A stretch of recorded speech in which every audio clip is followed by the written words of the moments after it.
Praise the Lord. We give all glory and honor to our living God for this 180th 180 Kodambakam Zoom Bible study meeting. The Lord has enabled all of us to reach, especially the Kodambakam Christian Assembly. We give all glory and honor to the living Lord. We welcome all of you in the blessed name of our Lord and Savior Jesus Christ. We also welcome on behalf of the Kodambakam Christian Assembly and the GLM Gospel Literature Ministries bookshop in Chennai. Now, to begin with, it is our usual practice to start the meeting, the Bible study, with a word of prayer. We request brother from Trichy, our dear brother Satish, to start the meeting with a word of prayer, the opening prayer. Over to Trichy, to brother Satish. கிருபையில் ஐஸ்வர்யமுள்ள எங்கள் பரலோக பிதாவே, இந்த அருமையான மாலை வேலைக்காக நன்றியோடுமை துதிக்கிறோம், சோத்தரிக்கிறோம். உம்முடைய மாறாத மரியாதை கிருபை எங்களோடு கூட இருக்கிறதற்காக நன்றி செலுத்துகிறோம். நீர் பெரியவர், உம்முடைய உண்மை மகா பெரியது. நீர் என்றும் பேசுகிறீர், என்றும் பேசுகிறீர். ஆண்டவரே, எங்களை மாற்றுவதற்காக நீர் பேசுகிறீர். எங்களுக்காக எழுதி கொடுக்கப்பட்ட உம்முடைய பரிசுத்த வார்த்தைகளுக்காக நமக்கு ஸ்தோத்திரம் செலுத்துகிறோம். மகா பரிசுத்தமான பிதாவே, நாங்கள் தேறினவர்களாக இருக்கும்படியாக கர்த்தாவே, உம்முடைய வேத வாக்கியங்களை நீர் எங்களுக்கு ஆவியினால் ஏவி எழுதியிருக்கிறீர்.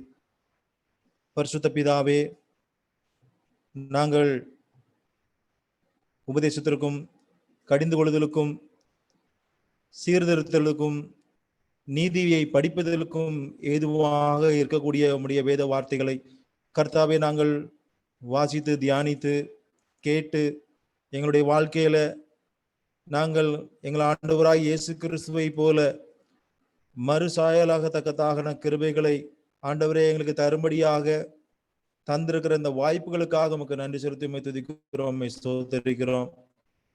கர்த்தாவே, அருமையான நாங்கள் ஜெபிக்கிறோம். பாண்டிச்சேரியினுடைய இருக்கக்கூடிய அருமையான மூத்த சகோதரர் ஆண்டவரே, அவர்கள் கொடுக்கக்கூடிய ஆண்டவரே செய்திகளை நீர் ஆசீர்வதிக்க வேண்டும் நாங்கள் ஜெபிக்கிறோம். கர்த்தாவே, எங்களுக்கு என்ன தேவை என்பதை நீர் உணர்ந்தவராக இருக்கிறீர். சகோதரனுடைய வாயிலே ஆண்டவரே உம்முடைய வார்த்தைகளை வைத்து ஆண்டவரே நீர் பேசும்படியாக நாங்கள் ஜெபிக்கிறோம். இந்த இணைப்பிலே இணைந்திருக்கக்கூடிய அருமையான சகோதர சகோதரிகளுக்காக நாங்கள் ஜெபிக்கிறோம். இணைய போகிறவர்களுக்காக நாங்கள் ஜெபிக்கிறோம். ஒவ்வொருவரையும் ஆசீர்வதிப்பீராக. இருதயங்களை சபையாக திறந்து ஆண்டவரே கேட்கிற விதத்தை குறித்து ஜாக்கிரதையுள்ளாக கேட்க கர்த்தர் நீர் உதவி பாராட்டும்படியாக நாங்கள் ஜெபிக்கிறோம். எல்லா இணைப்புகளையும் ஆண்டவரே நீர் ஆசீர்வதிக்க வேண்டும் நாங்கள் ஜெபிக்கிறோம். எந்த விதமான தடையும் இல்லாதபடிக்கு கர்த்தாவே இந்த கூட்டம் நடக்கத்தக்கதான கிருபைகள் எங்களுக்கு தருவீராக. எங்களை தாழ்த்தி உம்முடைய அன்பின் கரங்களில் ஒப்புக் கொடுக்கிறோம்.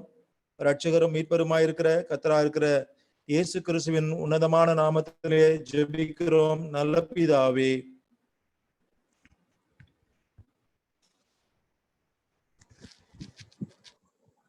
Thank you, brother Satish from Trichy. May the good Lord lead you and your family in the ways of the Lord God and not our ways. We thank you for the prayer. Now we are moving to the singing time. We praise God for what he has done all these days. We remember this moment for our dear brother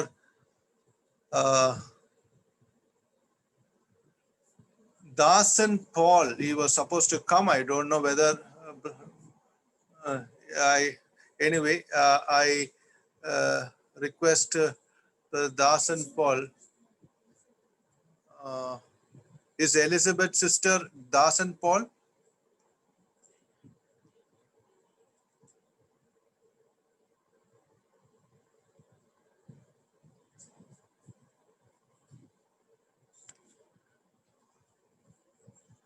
Okay, anyway, we'll go into the singing time. Over to my family. They will be singing 2 songs. We thank God thus far enabling them to sing the songs. Over to Tissy, Doreen and Darren. They will be singing the 2 Tamil songs. Over to them.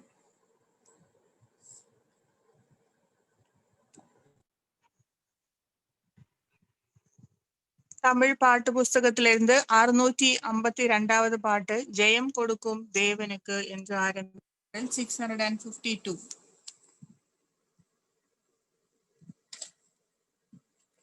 ஜெயம் கொடுக்கும் தேவனுக்கு கோடி கோடி ஸ்தோத்திரம், வாழ்வளிக்கும் இயேசு ராஜாவுக்கு வாழ்நாளெல்லாம் ஸ்தோத்திரம். ஜெயம் கொடுக்கும் தேவனுக்கு கோடி கோடி ஸ்தோத்திரம், வாழ்வளிக்கும் இயேசு ராஜாவுக்கு வாழ்நாளெல்லாம் ஸ்தோத்திரம். அல்லேலூயா அல்லேலூயா பாடுவேன் ஆனந்த துனியாய் உயர்த்துவேன். அல்லேலூயா அல்லேலூயா பாடுவேன் ஆனந்த துனியாய் உயர்த்துவேன். ஜெயம் கொடுக்கும் தேவனுக்கு கோடி கோடி ஸ்தோத்திரம், வாழ்வளிக்கும் இயேசு ராஜாவுக்கு வாழ்நாளெல்லாம் ஸ்தோத்திரம். நீதியின் கரத்தினால் தாங்கி நடத்துவார், நீதியின் கரத்தினால் தாங்கி நடத்துவார். கர்த்தரே என் பலன், எதற்குமே அஞ்சிடேன். கர்த்தரே என் பலன், எதற்குமே அஞ்சிடேன். ஜெயம் கொடுக்கும் தேவனுக்கு கோடி கோடி ஸ்தோத்திரம், வாழ்வளிக்கும் இயேசு ராஜாவுக்கு வாழ்நாளெல்லாம் ஸ்தோத்திரம். அற்புதம் செய்பவர், அகிலம் படைத்தவர், அற்புதம் செய்பவர், அகிலம் படைத்தவர். யுத்தத்தில் வல்லவர், மீட்பர் ஜெயிக்கிறார். யுத்தத்தில் வல்லவர், மீட்பர் ஜெயிக்கிறார். ஜெயம் கொடுக்கும் தேவனுக்கு கோடி கோடி ஸ்தோத்திரம், வாழ்வளிக்கும் இயேசு ராஜாவுக்கு வாழ்நாளெல்லாம் ஸ்தோத்திரம். நம்பிக்கை தேவனே, நன்மைகள் அளிப்பவர். நம்பிக்கை தேவனே, நன்மைகள் அளிப்பவர். வார்த்தையை அனுப்பியே மகிமைப்படுத்துவார். வார்த்தையை அனுப்பியே மகிமைப்படுத்துவார். ஜெயம் கொடுக்கும் தேவனுக்கு கோடி கோடி ஸ்தோத்திரம், வாழ்வளிக்கும் இயேசு ராஜாவுக்கு வாழ்நாளெல்லாம் ஸ்தோத்திரம். உண்மை தேவனே, உருக்கம் நிறைந்தவர். உண்மை தேவனே, உருக்கம் நிறைந்தவர். என்னை காப்பவர் உறங்குவதில்லையே. என்னை காப்பவர் உறங்குவதில்லையே.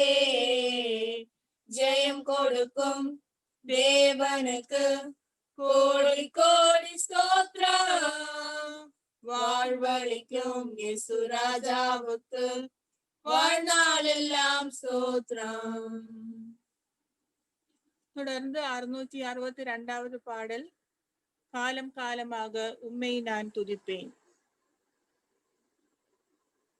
காலம் காலமாக உம்மை நான் துதிப்பேன், காலை மாலை தோறும் துதிப்பேன் என்றும் மாறாதவர் இயேசுராஜன் நீரே.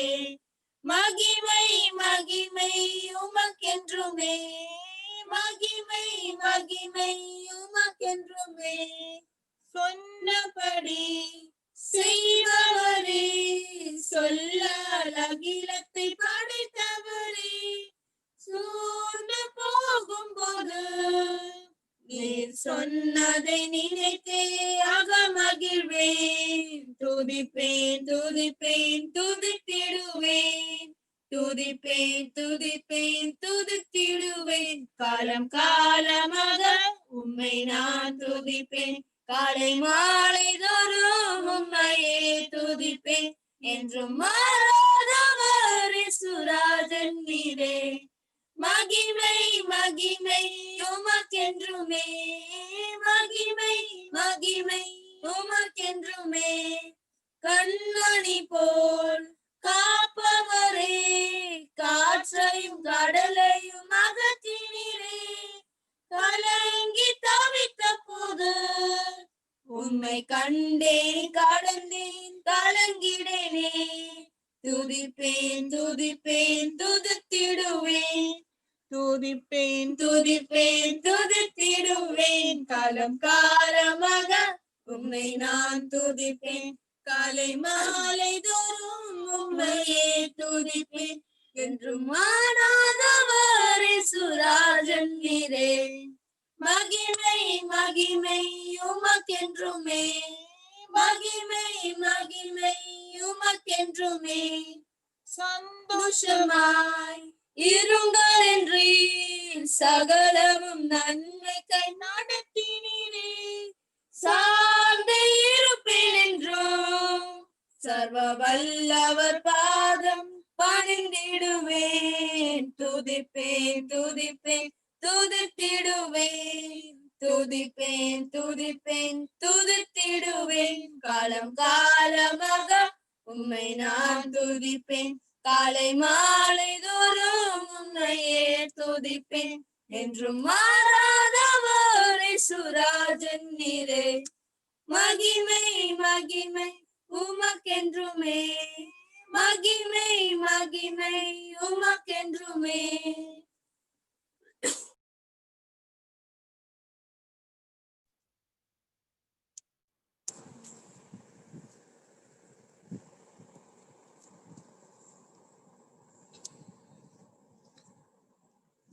Praise be to God for the two songs that God has enabled them to sing.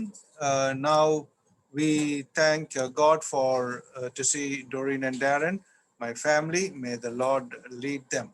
I was supposed to remind Brother Dasan of Exodus TV by mistake. I forgot to remind our dear brother, and yet may God be with him wherever he is. Now we are going to the next thing. We welcome all of you in the most blessed and glorious name of our Lord and Savior, Jesus Christ. We welcome on behalf of the Kodambakkam Christian Assembly and the GLM Bookshop Ministries in Chennai. To this day, as yesterday we had with us, we have this evening time also Brother David Delphin, the elder of the Bethel Assembly in Pondicherry. Our dear brother had accepted this invitation for yesterday and today. We praise God for what God has done through him yesterday, as he had dealt with the topic first from the first Timothy chapter 3 verse 16, as it says about mystery of godliness.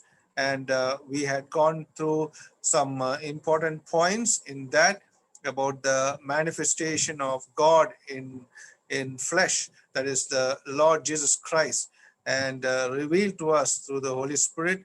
We praise God for everything that has had happened. We give all glory and honor to God for yesterday's evening class.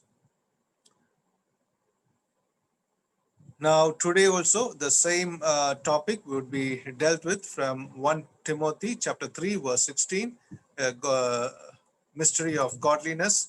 So, with a fervent and joyful heart and a heart to correct ourselves and to learn and to understand the word of God better, so that we would do the things what God wants us to, so that the name of the Lord, the banner of the Lord would be lifted high, and we would be glorifying God most of the times in our life, or in other words, all in our life. We praise God for what God has done in Brother David Delphin's life.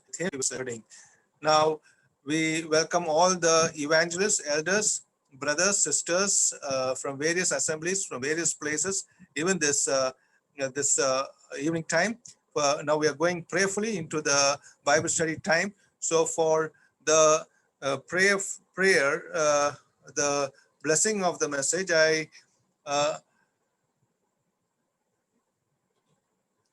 I request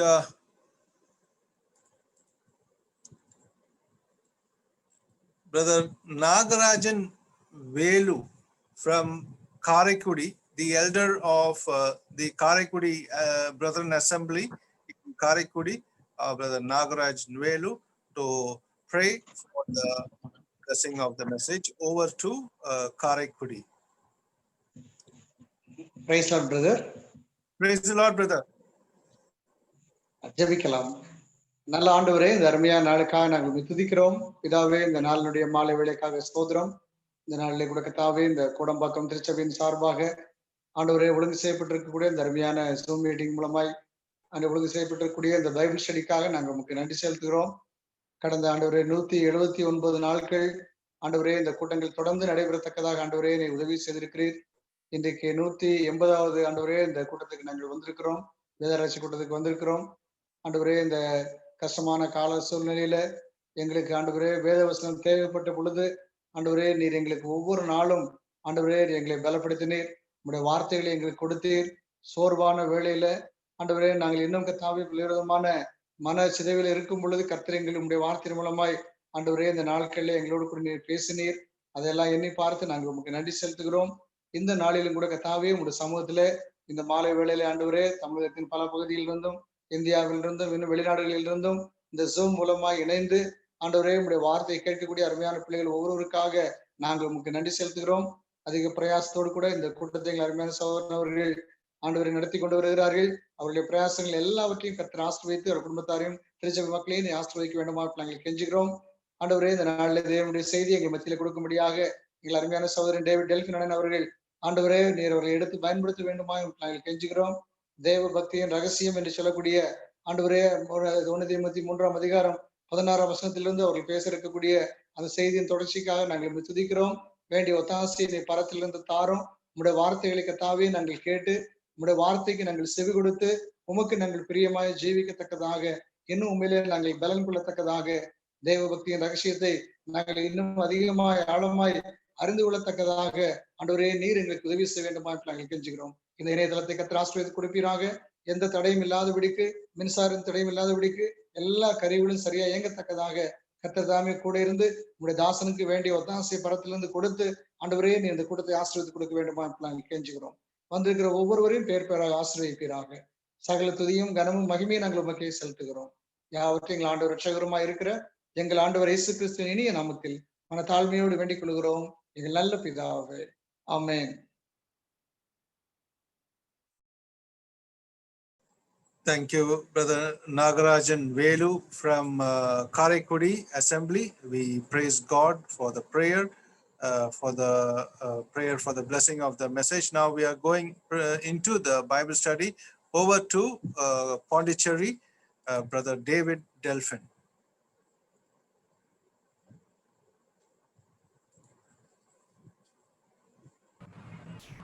Okay, but can you hear me, brother? Yes, we can hear you. Okay. Thank you. Praise the Lord. நேற்றும் இன்றும் என்றும் மாறாத தேவனுடைய ஒப்பற்ற தூய நாமமானது இந்த நாளின் மாலை வேளையில கர்த்தருடைய வார்த்தையை நாம் வாசித்து தியானிக்கும்படியாக இந்த இணையதளத்தின் மூலமாக கூட்டி சேர்க்கப்பட்டிருக்கிற நமது மத்தியில அவருடைய தூய நாமம் மாத்திரமே மையப்படுவதாக. அடியேனுக்கும் இந்த 180வது கோடம்பாக்கம் GLM ஊழியத்தினுடைய வேத ஆராய்ச்சியினுடைய செய்தியை பகிர்ந்து கொள்ளும்படியாக கர்த்தர் இந்த நாளிலே பாராட்டின கிருபைகளுக்காக நான் கர்த்தருக்கு நன்றி செலுத்துகிறேன். அது மாத்திரமல்ல, நேற்று தினத்திலும் அடியேனுக்கும் கர்த்தர் கிருபை பாராட்டினார். அதற்காக நான் கர்த்தருக்கு நன்றி செலுத்துகிறேன். இந்த நாளிலும் கூட்டி சேர்க்கப்பட்டிருக்கிற எல்லா பரிசுத்தவான்களுக்கும், சகோதர சகோதரிகளுக்கும், வாலிபர்களுக்கும், பிள்ளைகளுக்கும் என்னுடைய வாழ்த்துதலையும் என்னுடைய நன்றியும் நான் தெரிவித்துக் கொள்கிறேன். மற்றும் இந்த கூட்டத்தை தொடர்ந்து நடத்தி கொண்டிருக்கும் அருமை சகோதரர் சந்தோஷ் ஜான்சன் அவர்களுக்கும் அவருடைய குடும்பத்தாருக்கும் என்னுடைய வாழ்த்துதலையும் நன்றியை நான் தெரிவித்துக் கொள்கிறேன். இந்த நாளிலும் பாடல்களை பாடி கர்த்தருடைய நாமத்தை மகிமைப்படுத்தின பிள்ளைகளாகிய டேரன் மற்றும் டொரேன் அவர்களுக்கும் என்னுடைய வாழ்த்துதலையும் நன்றியும் நான் தெரிவித்துக் கொள்கிறேன். மற்றும் ஜெபத்தை ஏறெடுத்த அருமை சகோதரன் சதீஷ் அவர்களுக்கும் மற்றும் காரைக்குடியில இருந்து ஜெபத்தை ஏறெடுத்த சகோதரன் நாகராஜ் வேலு அவர்களுக்கும் என்னுடைய வாழ்த்துதலையும் வணக்கத்தையும் நன்றியும் இந்த நாளில நான் தெரிவித்துக் கொள்கிறேன். இப்பொழுதும் நாம் கர்த்தருடைய வார்த்தைக்கு நேராய் நாம் செல்லக்கூடியவர்களாய் நாம் இருக்கிறோம். நேற்று தினத்துல நாம் பவுல் அடிகளார் உடன் ஊழியனாகிய தீமோத்தேயுக்கு எழுதின அந்த முதலாம் நிருபம் 3ஆம் அதிகாரம் 16ஆம் வசனத்தினுடைய முதற் பகுதியை மட்டும் நாம் எடுத்துக்கொண்டு நாம் சிந்தித்தோம். அந்த முதற் பகுதி என்ன சொல்கிறது?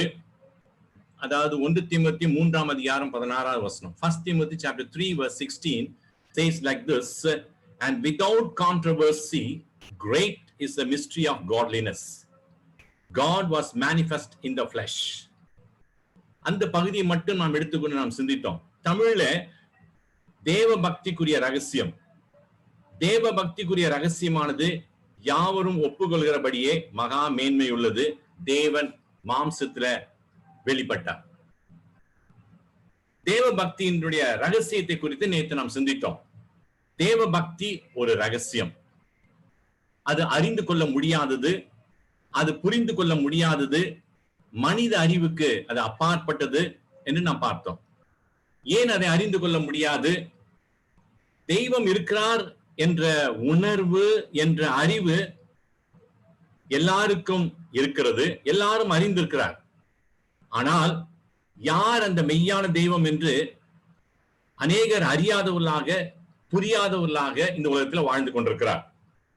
சரி, ஏன் அறியாதவர்களாக இருக்கிறார்கள் என்றால், இப்பிரபஞ்சத்தின் தேவனாகிய அந்த சாத்தானானவன் அவருடைய மனக்கண்களை குருடாக்கி வைத்துள்ளான் என்று நாம் சிந்தித்தோம். மெய்யான தேவனை அறிந்து கொள்ளக்கூடாத அளவுக்கு அவருடைய மனக்கண்கள் குருடாக்கப்பட்டிருக்கிறது. தேவனை அறியாமலும் உணராமலும் இருந்ததினாலே தேவனை பற்றியவைகள் அவர்களுக்கு ரகசியமாயிருக்கிறது. தேவனை பற்றி அறியாமலும் தேவனை பற்றி உணராமலும் அவர்கள் இருந்ததினாலே தேவனை பற்றிய காரியங்கள் அவர்களுக்கு இன்றைக்கும் அது ரகசியமாக இருக்கிறது. ஆனால் நம்மை பொறுத்த மட்டிலும் நமக்கோ தேவன் அதை தமது ஆவியினாலே வெளிப்படுத்தினார் என்று நாம் சிந்தித்தோம். ஆதி காலங்களுக்கும் தலைமுறைகளுக்கும் மறைவாய் இருந்தது. இப்பொழுது அவருடைய பரிசுத்தவான்களுக்கு அந்த ரகசியம் வெளிப்படுத்தப்பட்டுள்ளது என்பதை நாம் பார்த்தோம். எப்படி என்று நாம் பார்க்கும்பொழுது ஆதியாகமம் 3ஆம் அதிகாரம் 15ஆம் வசனத்தை எடுத்துக்கொண்டு நாம் சிந்தித்தோம். அவர் உன் தலையை நசுக்குவார். ஆதியில அது வாக்கு பண்ணப்பட்டது, அது மறைக்கப்பட்டுள்ளது. எது அவர் என்ற அந்த வார்த்தை? ஆதியில அவர் வாக்கு பண்ணப்பட்டிருந்தார், அது மறைக்கப்பட்டிருந்தது. ஆனால் கொலோசியருக்கு நிருபம் 1ஆம் அதிகாரம் 14ஆம் வசனத்தை நாம் வாசித்து தியானிக்கும் பொழுது அது அந்த ரகசியமாய் இருந்த வேத வசனம் வெளியாக்கப்பட்டது. 14ஆம் வசனத்தை நாம் பார்க்கும்போது அந்த பிராக்கெட்ல குமாரனாகிய என்ற வார்த்தையை நாம் பார்க்கிறோம். அப்ப வெளியாக்கப்பட்ட வேத வசனங்கள் அது அவரை பற்றியது. யாரை பற்றியது? கர்த்தராகிய இயேசு கிறிஸ்துவை பற்றியது. அப்ப இயேசு கிறிஸ்துவை பற்றிய காரியங்கள் அது ஒரு காலத்துல அது மறைக்கப்பட்டிருந்தது, இப்பொழுதோ அது வெளியாக்கப்பட்டிருக்கிறது, நமக்கு வெளியாக்கப்பட்டிருக்கிறது. அப்ப வெளியாக்கப்பட்ட வேத வசனத்தை ரகசியத்தை இந்த நாளில நேற்று தினத்தில கர்த்தர் சிந்திக்கும்படியாக நம்ம உதவி செய்தார். இந்த நாளிலும் ஒரு சில உதாரணங்களை நாம் பார்க்க இருக்கிறோம். இந்த நாளிலும் கூட அதே வசனத்தை நாம் எடுத்துக்கொள்வோம். அதே முதற் பகுதியை மட்டும் நம்ம எடுத்துக்கொள்வோம். தேவ பக்திக்குரிய ரகசியமானது யாவரும் ஒப்புக்கொள்கிறபடியே மகா மேன்மையுள்ளது, தேவன் மாம்சத்துல வெளிப்பட்டார். இந்த நாளிலும் கூட நாம் பழைய ஏற்பாட்டிலிருந்து சில உதாரணங்களை நம்ம எடுக்க இருக்கிறோம். பழைய ஏற்பாட்டில் உள்ள உதாரணங்களை எடுத்து புதிய ஏற்பாட்டில் உள்ளவைகளோடு கூட நாம் ஒப்பிட்டு பார்த்து எவ்விதமாக அது வெளிப்படுத்தப்பட்டிருக்கிறது. பழைய ஏற்பாட்டில திருரசிகள் சொன்ன காரியங்கள், பழைய ஏற்பாட்டில மோசே சொன்ன காரியங்கள், அது ரகசியமாக அது வெளிப்படாத நிலைமையில அது இருந்தது. ஆனால் புதிய ஏற்பாட்டிற்கு வரும்பொழுது அதே மோசே சொன்ன காரியங்களும் திருரசிகள் சொன்ன காரியங்களும் புதிய ஏற்பாட்டில அது வெளியாக்கப்பட்டிருக்கிறது, அது வெளிப்படுத்தப்பட்டிருக்கிறது என்பதை குறித்து இந்த நாளில சற்று அதை ஆழமாக நாம் சிந்திக்க இருக்கிறோம். தேவன் தாமே நமக்கு கிருபையை பாராட்டுவாராக. முதல் நாம் சில ஒரு 8 உதாரணங்களை நான் உங்களுக்கு கொடுக்க இருக்கிறேன். பழைய ஏற்பாட்டிலிருந்து 8 உதாரணங்களை. அதற்கு பின்பு நாம் புதிய ஏற்பாட்டுக்கு நாம் வரலாம். குறிப்பெடுக்கிறவர்கள் நீங்கள் குறிப்பெடுத்துக் கொள்ளலாம். நான் பொறுமையாகவே இந்த வசனங்களை நான் உங்களுக்கு கூறுகிறேன். முதலாவது குறிப்பாக பீலையாமை குறித்து நாம் எடுத்துக்கொள்ளும். என்னாகமம் புத்தகம் 24ஆம் அதிகாரம் 17ஆம் வசனம். Numbers chapter 24 verse 17. என்னாகமம் 24ஆம் அதிகாரம் 17ஆம் வசனத்திலே நாம் பார்க்கும் பொழுது பீலையாம் கூறின வார்த்தைகள். பீலையாம் அங்கு சில காரியத்தை அவர் எடுத்து சொல்கிறார். பீலையாமின் தேவன் அருளின வார்த்தைகளை கேட்டு உன்னதமானவரின் அறிவை அறிந்து கூறுகிறார். அங்க என்ன வாசிக்கிறோம்? 17ஆம் வசனம் என்ன சொல்கிறது? அவரை காண்பேன், இப்பொழுது அல்ல, அவரை தரிசிப்பேன், சமீபமாய் அல்ல. வார்த்தைகளை கவனிக்க வேண்டும். I shall see him, I shall see him, அவரை. I shall behold him, அவரை நான் தரிசிப்பேன், சமீபமாய் அல்ல. அப்ப இந்த 2 வரிகளை நாம் பார்க்கும் பொழுது இந்த 2 வரிகளில நேற்று பார்த்தது போல அவர், அவரை, அவருக்குள் என்று நாம் பார்க்கிறோம். இங்கு பழைய ஏற்பாட்டில அவரை காண்பேன், அவரை தரிசிப்பேன், I shall see him, I shall behold him. இந்த அவரை என்று நான் பார்க்கும்போது எவரை தெரியலீங்களே. அவரை நான் காண்பேன், அவரை தரிசிப்பேன்னா யாரு? ஒண்ணு பேரை சொல்லிருக்கணும், அல்லது அவர் இருக்க முடியாத இருப்பிடத்தினாச்சும் சொல்லிருக்கணும், அவர் எப்பேற்பட்டவர் என்பதை சொல்லிருக்கணும். மொட்டையா ஒண்ணுமே இல்லாம அவரை காண்பேன், அவரை தரிசிப்பேன்.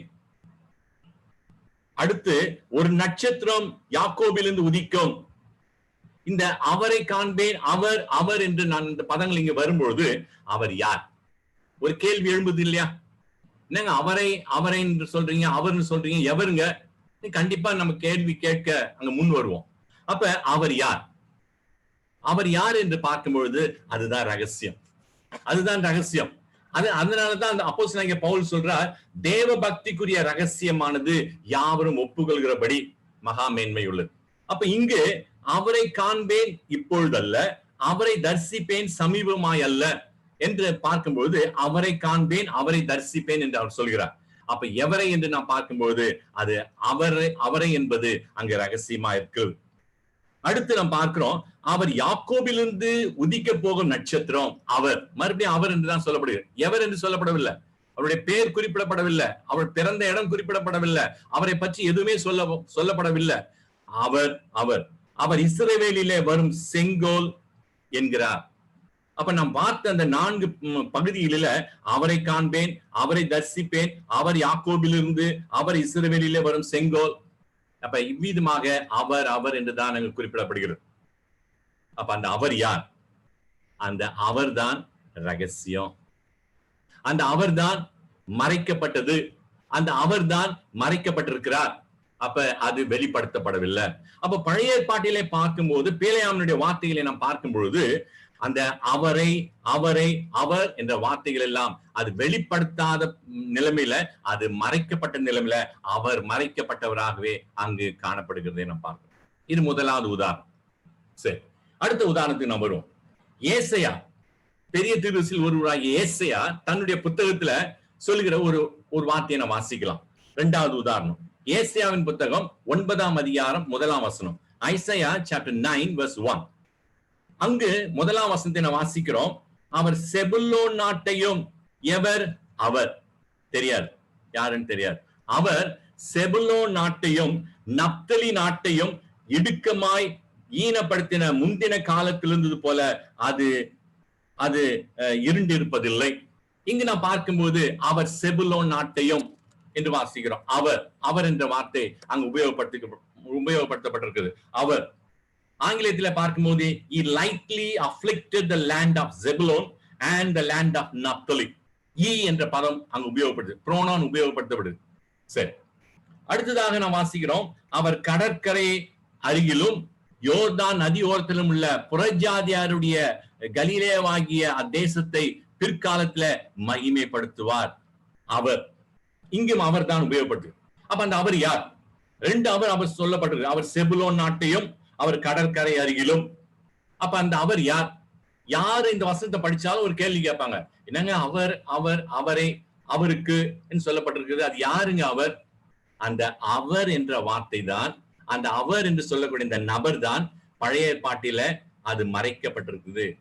அவர் மறைக்கப்பட்டிருக்கிறார், அது ரகசியமாக உள்ளது.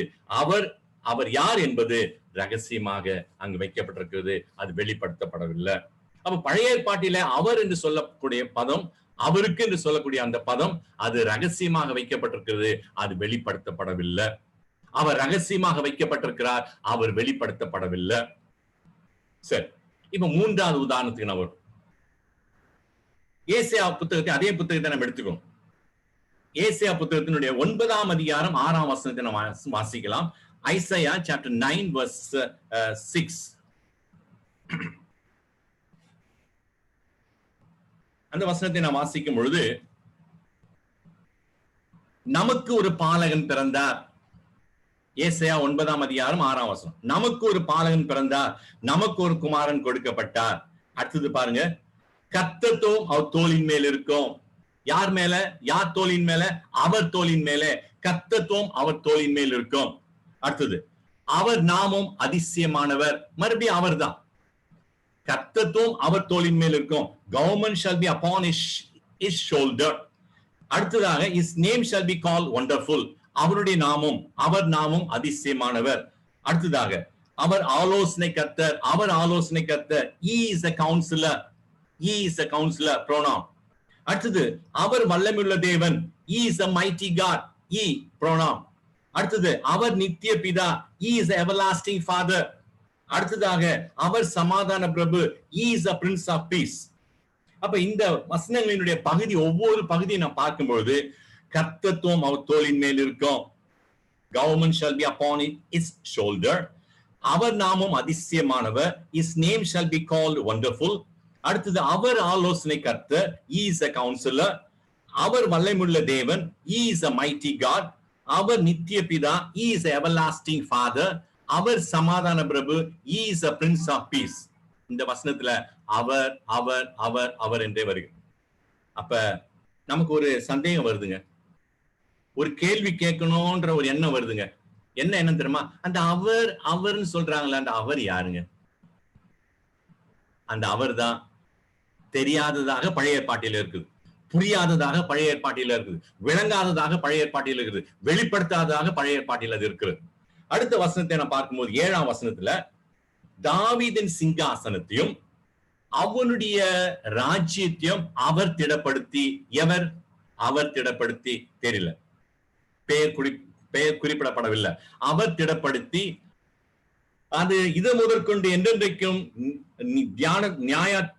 நியாயத்தினாலும் நீதினாலும் நிலைப்படுத்தும்படிக்கு அவருடைய கர்த்தத்துவத்தின் அங்கு அவர் திடப்படுத்தி அவருடைய கர்த்தத்துவம். அப்ப இந்த 6-7 வசனங்களை நான் வாசிக்கும் பொழுது, அவர் என்ற பதமோ அவருடைய என்ற பதமோ அங்கு வருகிறதை நாம் பார்க்கிறோம். அப்ப இந்த அவர் யார், அவருடைய என்று சொல்லக்கூடிய அந்த பதம் யார் தெரியாது.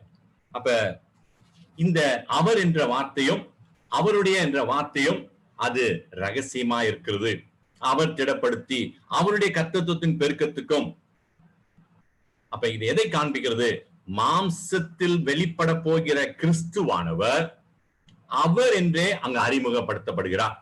நன்றாக புரிந்து, இதை பின்னால் நம்ம பார்க்க போறோம். புதிய ஏற்பாட்டுல மாம்சத்தில் வெளிப்பட போகிற, அதான் பவுல் அடிகளார் அங்கு சொல்லும் பொழுது மாம்சத்தில், அதாவது தேவ பக்திக்குரிய ரகசியமானது யாவரும் ஒப்புக்கொள்கிறபடியே மகா மேன்மையுள்ளது.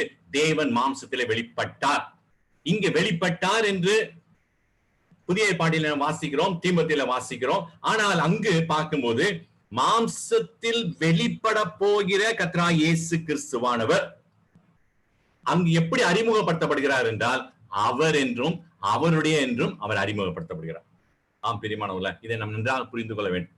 அப்ப பழைய ஏற்பாட்டிலே பார்க்கும் பொழுது மாம்சத்திலே வெளிப்பட போகிற கர்த்தராகிய இயேசு கிறிஸ்துவானவர் எப்படி அங்கு அறிமுகப்படுத்தப்படுகிறார் என்றால் அவர் என்றும் அவருடைய என்றும் அவர் அங்கு அறிமுகப்படுத்தப்படுகிறதை நாம் பார்க்கிறோம். அப்ப பழைய ஏற்பாடு முழுவதுமாக நாம் பார்க்கும் பொழுது மாம்சத்தில் வெளிப்பட போகிற கர்த்தராகிய இயேசு கிறிஸ்துவானவர் அவர் ரகசியமாகவே வைக்கப்பட்டிருக்கிறார். ரகசியமாகவே வைக்கப்பட்டிருந்தார், வெளிப்படுத்தப்படவில்லை, அறிவிக்கப்படவில்லை. அவர் என்ற நிலைமையில அவர் அவிதமாக ரகசியமாகவே அவர் அங்கு வைக்கப்பட்டிருந்தார். இது 4வது உதாரணம். 5வது உதாரணத்துக்கு நாம் வரும். அதே ஏசாயாவின் புத்தகத்தை நாம் எடுத்துக்கொள்வோம். ஏசாயாவின் புத்தகம் 11ஆம் அதிகாரம் 1, 2, 3 வசனங்களை நாம் வாசிக்கலாம். Isaiah chapter 11 verse 1, 2 and 3. நான் 1வது வசனத்தை நான் வாசிக்கிறேன். ஞானத்தையும் உணர்வையும் அருளும் ஆவியும், ஆலோசனையும் பலனையும் அருளும் ஆவியும், அறிவையும் கர்த்தருக்கு பயப்படுகிற பயத்தையும் அருளும் ஆவியுமாகிய கர்த்தருடைய ஆவியானவர், இங்க பாருங்க, அவர் மேல் தங்கி இருப்பார். எவர் மேல்? அந்த வசனம் முழுவதுமாக நான் வாசித்துட்டு வரும்பொழுது அங்க அவர் என்ற பதம் உபயோகிக்கப்படவில்லை. கடைசியிலே சொல்லப்படுகிறது கர்த்தருடைய ஆவியானவர் அவர் மேல் தங்கி இருப்பார். Rest upon him, rest upon him என்ற வார்த்தை. அப்ப யார் மீது? அவர் மீது. அவர் யார்? தெரியாது. எவருங்க? எவர் மீது ஆவியானவர் தங்கி இருப்பார்? தெரியாது. தெரியாத ஒரு புதிர், புரிந்து கொள்ள முடியாத நிலைமை அவர் என்று அங்கு சொல்லப்படுகிறதை நாம் பார்க்கிறோம். அடுத்ததாக 3ஆம் வசனத்துக்கு நாம் வரும்பொழுது கர்த்தருக்கு பயப்படுதல் அவருக்கு உகந்த வாசனையா இருக்கும். எவருக்கு? தெரியாது. 3ஆம் வசனம் எப்படி சொல்லுது பாருங்க. கர்த்தருக்கு பயப்படுதல், கர்த்தர் என்ற நாமும் அங்கு சொல்லப்பட்டிருக்குது. ஆனால் அவருக்கு உகந்தவளாய் இருக்கும். அந்த அவர் என்ற வார்த்தை யார் என்று அங்கே சொல்லப்படவில்லை, அறிவிக்கப்படவில்லை, வெளிப்படுத்தப்படவில்லை. Make him up quick understanding. சரி, அவர் அடுத்ததாக அவர் தமது கண் கண்டபடி நியாயம் தீர்க்காமலும் தமது காது கேட்டபடி தீர்ப்பு செய்யாமலும். இங்கு மறுபடியும் அவர் என்ற வார்த்தை சொல்கிறது. 1ஆம் வசனத்துல அவர் மேல் தங்கி இருப்பார் என்று சொல்லப்படுகிறது. மற்றும் 3ஆம் வசனத்துல அவருக்கு உகந்த வாசனையா இருக்கும் என்று சொல்லப்படுகிறது. அதே வசனத்துல அவர் தமது கண் கண்டபடி நியாயம் தீர்க்காமலும். அப்ப இந்த 3 வசனங்களை வாசிக்கும் பொழுது அவர் மேல், அவர் மேல், அவர் மற்றும் அவருக்கு என்ற பதங்கள் உபயோகப்படுத்தப்படுது. அப்ப அவர் யார்? ஒரு கேள்வி கேட்கணும் இல்லையா? அவர் யார்? அவர் என்பதுதான் இங்கு ரகசியம். அந்த ரகசியம் மறைக்கப்பட்டிருக்கு, அந்த ரகசியம் வெளிப்படுத்தப்படவில்லை. அந்த அவர் என்பது ஒரு நபரை குறிக்கக்கூடியதா இருக்கிறது. அந்த நபர் அவர் அங்கு மறைக்கப்பட்டிருக்கிறார். அவர் யார் என்று தெரியாது. சரி, அப்ப அது மறைக்கப்பட்ட, அது ஒரு ரகசியமாகவே இருக்கு. அதான் தேவ பக்திக்குரிய ரகசியமானது யாவரும் ஒப்புக்கொள்கிறபடி மகா மேன்மையுள்ளது. தேவன் மாம்சத்தில் வெளிப்பட்டார், அது ரகசியம். அப்ப தேவ பக்திக்குரிய, அது தேவனுக்கு அடுத்த காரியங்கள், தேவனை பற்றிய காரியங்கள், அது ரகசியம். அதாங்க சொல்றார் பவுல். அப்ப தேவ பக்திக்குரிய எல்லா காரியங்களும் அது ரகசியமா இருக்கிறது. அது பழைய பாட்டில அது வெளிப்படுத்தப்படவில்லை. சரி, இப்போ அடுத்தது 6வது உதாரணத்துக்கு போவோமா? 6th எக்ஸாம், 6வது உதாரணம். அதே ஏசாயாவின் புத்தகத்தை நாம் எடுத்துக்கொள்ளும். 32ஆம் அதிகாரம் 1, 2 வசனங்கள். Isaiah chapter 32 verse 1 and 2. இங்க 1ஆம் வசனம் எப்படி ஆரம்பிக்குதுன்னு பாருங்க. இதோ ஒரு ராஜா, ஒரு நபரை குறிக்குதுங்க. இதோ ஒரு ராஜா எப்படி அரசாளுவாராம்? நீதியாக அரசாளுவார். இது மனிதனுடைய ஆட்சியை பற்றி சொல்லவில்லை. மனிதனுடைய ஆட்சியில நீதி காணப்படாது, அநீதி காணப்படும். ஆனால் இங்கு ஒரு ராஜாவை குறித்து சொல்லப்படுகிறது, ஒருவரை குறித்து சொல்லப்படுகிறது. அந்த ஒருவர் யார்? அந்த ஒரு ராஜா யார்? அந்த நீதியாக அரசால போகிற அந்த ஒரு ராஜா யார் தெரியலீங்க.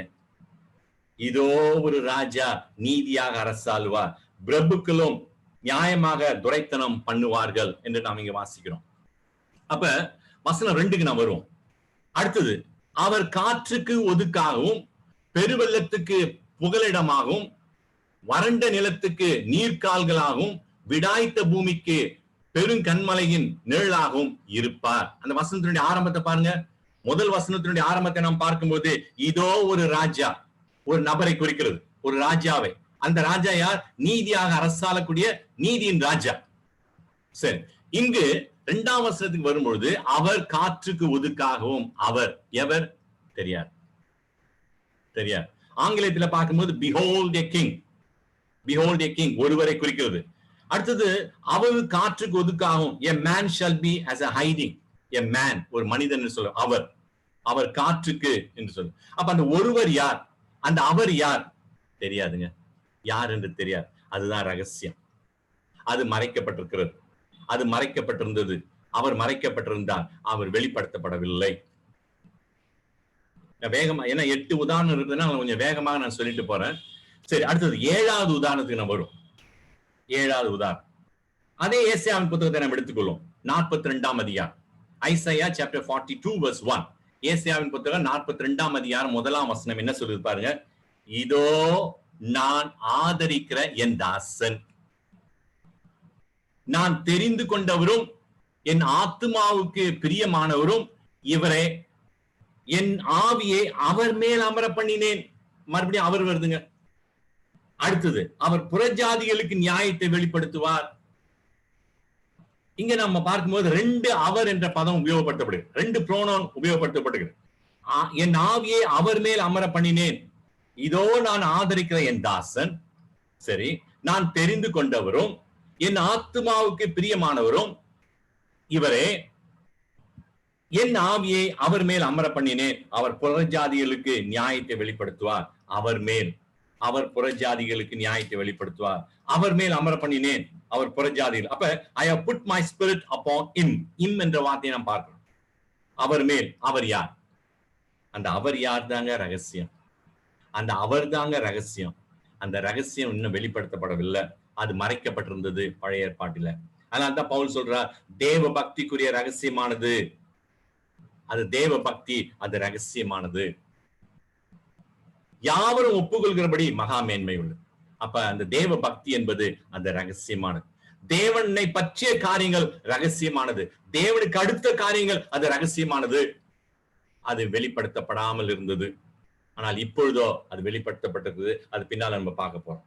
சரி, அடுத்த கடைசி உதாரணத்துக்கு நான் வரும். 8வது உதாரணத்துக்கு வரும். ஏசாயாவின் புத்தகம் 53ஆம் அதிகாரம் 2-3 வசனங்களை வாசிக்கலாம். Isaiah chapter 53 verse 2 and 3.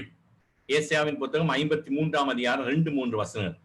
அவருக்கு அழகும் இல்லை, சௌந்தரியமும் இல்லை, அவரை பார்க்கும்போது நாம் அவரை விரும்பத்தக்க ரூபம் அவருக்கு இல்லாத இருந்தது. என்னங்க இந்த ஒண்ணுமே புரியல. அவருக்கு அவரை யாருங்க இதை படிச்சுட்டு எப்படிங்க புரிஞ்சிக்க முடியும்? அவருக்கு அழகு இல்ல, நம்ம சொல்றோம்னு வச்சுங்க, அவருக்கு அழகு இல்ல. உதாரணத்திற்கு சவுந்தரராஜனுக்கு அழகு இல்லைங்க, சவுந்தரராஜனுக்கு சௌந்தரியம் இல்லைங்க, அவர் அழகற்றவராக இருக்கிறாங்க சவுந்தரராஜன். முதல்ல சவுந்தரராஜன் என்ற பெயரை சொல்லிட்டு பிறகு அவருக்குன்னு சொன்னா புரியும்.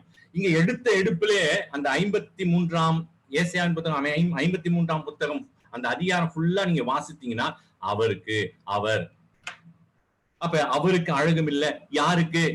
அவருக்கு சௌந்தரியம் இல்ல யாருக்கு? அவரை பார்க்கும் பொழுது, யாரை பார்க்கும் பொழுது, அவரை விரும்பத்தக்க, யாரை விரும்பத்தக்க, அவருக்கு விரும்பத்தக்க ரூபம் அவருக்கு இல்லாது இருந்தது. அப்ப இந்த வசனத்துல நாம் பார்க்கும் பொழுது அவருக்கு நான் பார்க்கிறோம், அவரை பற்றி என்று நாம் பார்க்கிறோம். இந்த பதங்கள்லாம் உபயோகப்படுத்தப்படுது. He shall grow up before him yet no form என்று நான் பார்க்கிறோம். அப்ப அவருக்கு யார்? அது ரகசியம், அது ரகசியமாக இருக்கிறது, அது மறைக்கப்பட்டதா இருக்கிறது. அவர் மறைக்கப்பட்டவராக இருந்தார். சரி, இப்போ 8 உதாரணங்களை நம்ம பார்த்திருக்கோம். இன்னும் நிறைய உதாரணங்கள் இருக்குது பழைய ஏற்பாட்டுல, நிறைய ஒவ்வொரு பெரிய திருவசியும் சிறிய திருவசியும் கர்த்தராகிய இயேசு கிறிஸ்துவை குறித்து அவர்கள் சொன்ன அநேக காரியங்கள் இருக்குது. இப்போ நம்ம ஸ்டடிக்கு போதிய நேரம் இல்லாதனால உதாரணத்துக்கு என்று நான் ஒரு 8 உதாரணங்களை மட்டும் நான் எடுத்துக்கொண்டிருக்கேன். சரி, இப்போதான் நம்ம முக்கியமான அந்த செய்தியினுடைய மைய பகுதிக்கு நாம் வருகிறோம். அவரை அவருக்கு யார் அது ரகசியமாக வைக்கப்பட்டிருக்கிறது. இப்படியாக ப்ராப்பர் நவுன் இல்லாமலே ப்ரோனவுன் ஆக பயன்படுத்தப்பட்டு தொடர்ந்து ரகசியமாகவே வைக்கப்பட்டு வந்தவர் தான் நம் ஆண்டவர். இப்போது நாம் பார்க்க போற முக்கியமான காரியம் என்ன தெரியுங்களா? இயேசு கிறிஸ்துவானவர் அவர் தன்னை வெளிப்படுத்துகிறார். நன்றாக கவனிக்கணும். எங்கே வெளிப்படுத்துகிறார்? பழைய ஏற்பாட்டிலே அவர் என்றும் அவருக்கென்றும் அவருக்குள் என்றும் அவரில்லை என்றும் சொல்லப்பட்ட அந்த காரியங்கள் எல்லாம் இங்கு வெளிப்படுத்தப்படுகிறதை நாம் பார்க்கிறோம். அதான் பவுல் சொல்லும் போது தேவ பக்திக்குரிய ரகசியமானது யாவரும் ஒப்புக்கொள்கிறபடி மகா மேன்மை உள்ளது, தேவன் மாம்சத்துல வெளிப்பட்டார். அப்ப இங்கு அது வெளிப்படுத்தப்படுகிறதை நாம் பார்க்கிறோம். எங்கு வெளிப்படுத்தப்படுகிறது? இப்ப அதுதான் நம்ம பார்க்க போறோம். இயேசு கிறிஸ்துவே அவர் தன்னை வெளிப்படுத்துகிறார். பிரியமானவர்களே, என்ன அருமையான ஒரு வெளிப்பாடுதல் தெரியுமா? அதை குறித்து நம்ம பார்க்க போறோம். இப்போ எங்க வெளிப்படுத்துகிறார்னு கேட்டா, இங்க ஒரு உரையாடலை நம்ம இப்ப பார்க்க போறோம். ஆண்டவராகிய இயேசு கிறிஸ்துவுக்கும் சமாரிய ஸ்திரிக்கும் ஒரு உரையாடல். அந்த உரையாடலின் போதுதான் பல காரியங்கள் பேசப்படுகிறது. அந்த காரியங்கள் பேசப்படும் பொழுதுதான் ஆண்டவராகிய இயேசு கிறிஸ்துவே தன்னை அந்த சமாரிய ஸ்திரிக்கு வெளிப்படுத்துகிறதை நம்ம இப்ப பார்க்க போறோம். வசனத்துக்கு போவோமா? யோவான் என்ற சுவிசேஷம் 4ஆம் அதிகாரம் 25, 26 வசனங்களை என வாசிக்கலாம். Gospel of John chapter 4 verse 25 and 26. யோவான் என்ற சுவிசேஷம் 4ஆம் அதிகாரம் 25, 26 வசனங்களை நான் வாசிக்கிறேன். இங்கு ஒரு உரையாடல், ஆண்டவராகிய இயேசு கிறிஸ்துக்கும் சமாரிய ஸ்திரிக்கும் இங்கு ஒரு உரையாடலை நாம் பார்க்கிறோம். சரி, 25ஆம் வசனம் என்ன சொல்லுதுன்னு கேட்டா, அந்த ஸ்திரீ அவரை நோக்கி சொல்றா, கிறிஸ்து எனப்படுகிற மேசியா வருகிறார் என்று அறிவேன். அவர் வரும்பொழுது எல்லாவற்றையும் நமக்கு அறிவிப்பார் என்று அவர் சொல்றார். யார்கிட்ட சொல்றா? கர்த்தராகிய இயேசு கிறிஸ்து சொல்றார். கிறிஸ்து எனப்படுகிற மேசியா வருகிறார் என்று நான் அறிந்திருக்கிறேன்.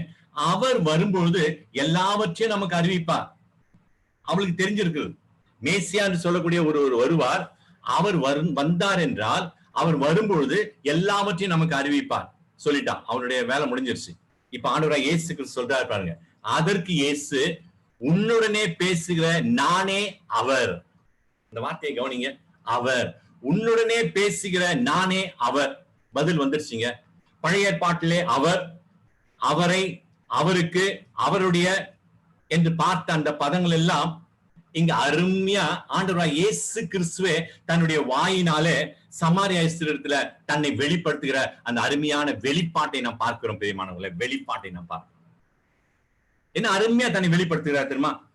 அவ கேட்கிறா பாருங்க, 25ஆம் வசனத்துல, கிறிஸ்து எனப்படுகிற மேசியா வருகிறார் என்று நான் அறிந்திருக்கிறேன், நாங்கள் அறிந்திருக்கிறோம்.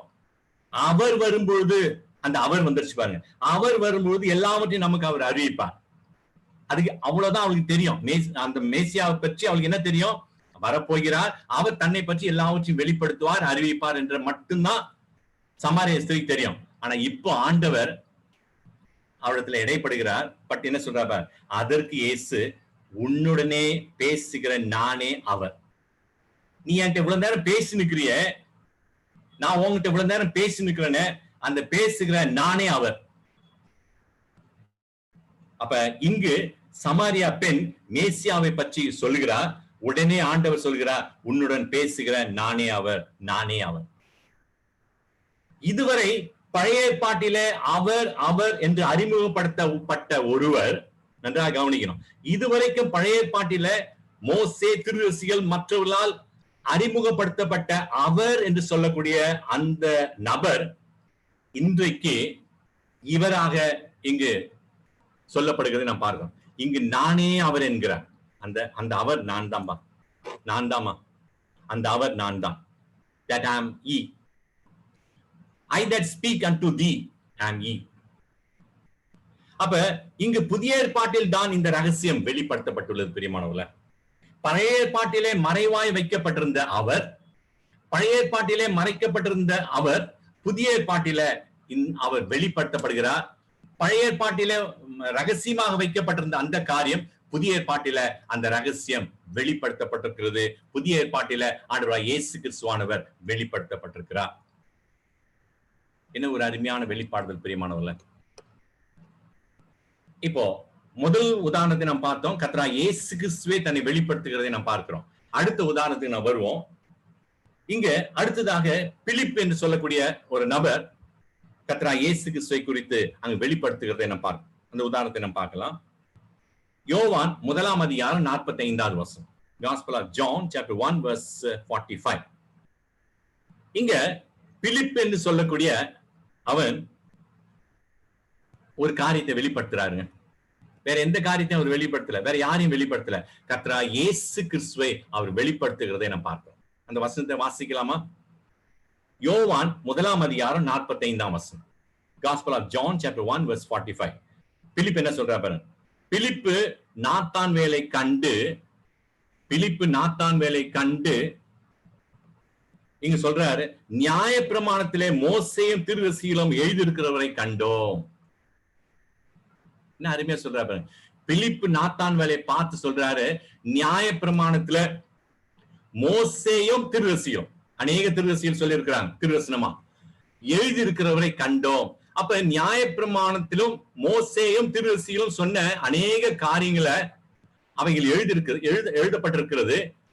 எழுதியிருக்கிறவர்களை தீர்க்கதரிசிகளும் எழுதியிருக்கிறவர்களை நாங்கள் கண்டோம். அவர் யோசேப்பின் குமாரனும் நாசரேத் ஊரானுமாகிய இயேசுவே என்றார். எப்படி வெளிப்படுத்துகிற காரியத்தை நாம் பார்க்கிறோம் பிரியமானவர்களே. பிலிப்பு நாத்தான் வேலை பார்த்து சொல்கிறார், நியாய பிரமாணத்துல மோசேயும் தீர்க்கதரிசிகளும் எழுதியிருக்கிறவரை கண்டோம், நாங்க பார்த்தோங்க. அவர் யார் தெரியுங்களா? நாங்கள் பார்த்த நபர் யாரு தெரியுங்களா? அவர் தாங்க யோசேப்பின் குமாரன், நாசரேத் ஊரானாகிய இயேசு. அவர் தாங்க யோசேப்பின் குமாரன். அந்த வார்த்தையை பாருங்க. அவர் யோசேப்பின் குமாரனும் நாசரேத் ஊரானுமாகிய இயேசுவே என்று சொல்லி ஆண்டவராகிய இயேசு கிறிஸ்துவை அவன் வெளிப்படுத்துகிறதை நாம் பார்க்கிறோம். நியாயப்பிரமாணத்துல மோசேயும் தீர்க்கதரிசிகளும் எழுதியிருக்கிற அந்த காரியங்கள் இங்கு நிறைவேற்றப்பட்டிருக்கிறது, இங்கு அறிவிக்கப்பட்டிருக்கிறது, அது தெரிவிக்கப்பட்டிருக்கிறது. அப்ப பழைய ஏற்பாட்டிலே ரகசியமாய் இருந்த அந்த காரியம் இன்றைக்கு இந்த நாட்களில அது வெளிப்படுத்தப்பட்டிருக்கிறது, அது வெளிரங்கமாய் இருக்கிறது. பார்க்கும்போது we are found of whom Moses in the law and the prophets did write, Jesus of Nazareth, the son of Joseph. நாங்கள் மோசேயும் தீர்க்கதரிசிகளும் எழுதியிருக்கிறவரை நாங்கள் கண்டோம், நாங்கள் பார்த்தோம், அவரே இயேசு. மோசேயும் தீர்க்கதரிசிகளும் அவர் என்று பழைய ஏற்பாட்டிலே குறிப்பிட்டிருக்கிறார். மோசேயும் தீர்க்கதரிசிகளும் இயேசு கிறிஸ்து என்று குறிப்பிடப்படவில்லை. அவருக்கு அவருடைய என்று அவர்கள் பழைய ஏற்பாட்டிலே குறிப்பிட்டிருக்கிறார். ஆனால் இன்றைக்கு அது புதிய ஏற்பாட்டில நாங்கள் அவரை பார்த்தோம், நாங்கள் அவரை கண்டோம். எப்பொழுது கண்டோம்? இங்கதாங்க மிக முக்கியமான காரியம். மாம்சத்தில் வெளிப்பட்ட போது, ஆண்டவராகிய இயேசு கிறிஸ்து மாம்சத்தில் வெளிப்பட்ட பொழுது அந்த ரகசியம் வெளியாக்கப்பட்டிருக்கிறது, அந்த ரகசியம் வெளிப்படுத்தப்பட்டிருக்கிறது. வெளிப்படுத்தப்பட்ட ஆண்டவராகிய இயேசு கிறிஸ்துவை நாங்கள் மாம்சத்திலே அவரை கண்டோம். அதனால தாங்க பவுல் தீமோத்தேயுக்கு எழுதும் போது, தேவ பக்திக்குரிய ரகசியமானது யாவரும் ஒப்புக்கொள்கிறபடி மகா மேன்மை உள்ளது, தேவன் மாம்சத்திலே வெளிப்பட்டார். அப்ப தேவன் மாம்சத்திலே வெளிப்பட்டு அந்த ரகசியத்தை அவர் வெளிப்படுத்தி இருக்கிறாருங்க. தேவகுமாரனாகிய கர்த்தராகிய இயேசு கிறிஸ்துவானவர் மாம்சத்திலே வெளிப்பட்டதுனால அந்த ரகசியம் அது வெளியாக்கப்பட்டிருக்கிறது. அவரை கண்டோம். எப்பொழுது கண்டோம்? மாம்சத்திலே வெளிப்பட்டாரே, தேவகுமாரனாகிய கர்த்தராகிய இயேசு கிறிஸ்து மாம்சத்திலே வெளிப்பட்டாரே, வெளிப்பட்ட பொழுது அதுவரை ரகசியமா இருந்த காரியம் இப்பொழுது வெளிப்படுத்தப்பட்டிருக்கிறது. வெளிப்படுத்தப்பட்ட பின்பு நாங்கள் அவரை கண்டோம், நாங்கள் பார்த்தோம்.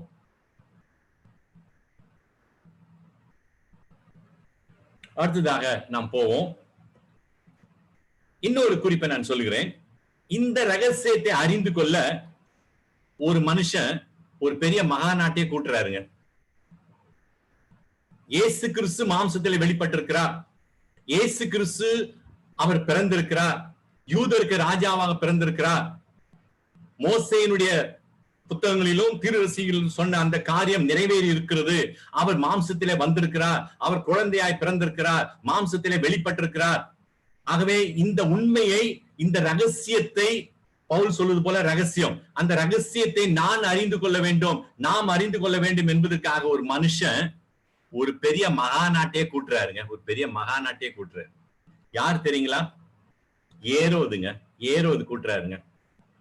மாம்சத்தில் வெளிப்பட்ட அந்த இயேசு கிறிஸ்துவை நான் அறிந்து கொள்ள வேண்டும், அந்த ரகசியத்தை நான் புரிந்து கொள்ள வேண்டும், நான் அறிந்து கொள்ள வேண்டும் என்பதற்காக ஒரு மகாநாடு கூட்டுறாருங்க. மத்தேயு சுவிசேஷம் 2ஆம் அதிகாரம் 1 முதல் 4 வசனங்கள்.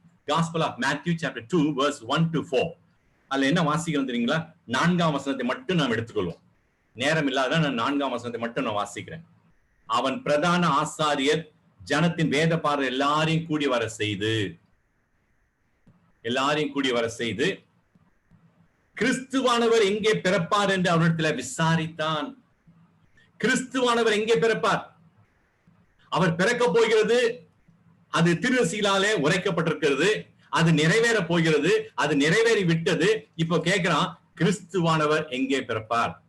யார் யார கூட்டுறான் பாருங்க. அவர் பிரதான ஆசாரியன் ஜனத்தையும் வேத பாரர் எல்லாரையும் கூடி வர செய்து கிறிஸ்துவானவர் எங்கே பிறப்பார் என்று அவரிடத்துல விசாரிக்கிறாங்க. ஒரு பெரிய கூட்டத்தையே கூட்டுறாங்க. ஒரு மகாநாடு நடக்குதுங்க. இந்த ரகசியம் எனக்கு தெரியணும், இந்த உண்மை எனக்கு தெரியணும். அவர் மாம்சத்தில் வெளிப்பட போகிறாராமே, அந்த ரகசியம் எனக்கு தெரியணும்னு சொல்லிட்டு தான் கூட்டி அந்த 4ஆம் வசனத்துல கிறிஸ்துவானவர் எங்கே பிறப்பார், தேவன் எங்கே மாம்சத்திலே வெளிப்படுவார் என்று கண்டுபிடிக்க அவன் முயற்சி செய்கிறான். ஏரோது தேவன் மாம்சத்தில் வெளிப்பட போவதை பற்றிய காரியங்கள் பூர்வ காலங்களில, ஆதி காலம் முதல் அது ரகசியமாக வைக்கப்பட்டிருந்தது. நேற்று பார்த்தோம். தேவன் மாம்சத்திலே வெளிப்பட போகிற காரியங்கள் அல்லது வெளிப்பட போவதை பற்றிய காரியங்கள் பூர்வ காலங்களில, ஆதி காலங்களில அவைகள் ரகசியமாக வைக்கப்பட்டிருக்கிறது. தேவன் மாம்சத்தில வருவது முழுவதுமாக வெளிப்படுத்தப்படாமலும் மற்றும் அநேகரால் புரிந்து கொள்ளக்கூடாமலும் அது இருந்தது. அதான் நேற்று பார்த்தோம். அது புரிந்து கொள்ள முடியாததாக, அறிந்து கொள்ள முடியாததாக, உணர்ந்து கொள்ள முடியாததாக, வெளிப்படுத்த முடியாத காரியமாக அந்த காலங்களிலே அது இருந்தது. ஆனால் குறித்த காலம் வரை, காலம் நிறைவேறும் வரை அது ரகசியமாகவே இருந்தது. பெரியமானவர்களே, ஏற்ற காலம் வரும் வரை, குறித்த காலம் வரும் வரை அது ரகசியமாக வைக்கப்பட்டிருந்தது. அவரும் ரகசியமாக வைக்கப்பட்டிருந்தார். ஆனா 1 தீமோத்தேயுவின் புத்தகம் 3ஆம் அதிகாரம் 16ஆம் வசனத்துக்கு நாம் வரும்பொழுது, புதிய ஏற்பாட்டுக்கு நாம் வரும்பொழுது, பவுல் அடிகளார் அந்த ரகசியத்தை பத்தி சொல்கிறார். தேவ பக்திக்குரிய ரகசியம், தேவன் மாம்சத்திலே வெளிப்பட்டுட்டாருங்க. என்ன அருமையான வெளிப்பாடுதல் பிரியமானவர்களே. தேவ பக்திக்குரிய ரகசியமானது யாவரும் ஒப்புக்கொள்கிறபடி, எல்லாரும் ஒப்புக்கொள்கிறபடி. நேற்று பார்த்தோம், எல்லாரும் ஒப்புக்கொள்கிறபடி. அந்த வருடத்தை குறித்து நாம் பார்த்தோம், பல உதாரணங்களை நாம் பார்த்தோம். ஒருவரும் என்னால் ஒத்துக்கொள்ள முடியாதுன்னு சொல்ல முடியாது. இன்றைய தேதி என்ன? 10ஆம் தேதி டிசம்பர் மாசம் 2020. அந்த தேதியை யார் யாரெல்லாம் சொல்லுகிறார்களோ, யார் யாரெல்லாம் நினைக்கிறார்களோ, யார் யாரெல்லாம் எழுதுகிறார்களோ, அவள் அத்தனை பேரும் தேவன் மாம்சத்தில் வெளிப்பட்டார் என்று அவள் ஒத்துக்கொள்கிறாள். பிரியமானவர்களே, ஒத்துக்கொண்டுதான் ஆக வேண்டும். ஒத்துக்கொண்ட பிறகுதான் அந்த தேதியை நாம் எழுதுகிறோம். கிறிஸ்துக்கு முன், கிறிஸ்துக்கு பின். நேற்று நாம் தெளிவா நம்ம பார்த்தோம்.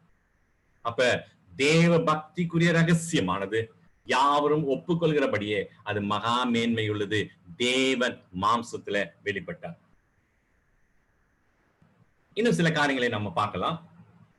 இப்போ வேறொரு கோணத்துல நம்ம சிந்திக்க போறோம், இன்னொரு கோணத்துல சிந்திக்க போறோம்.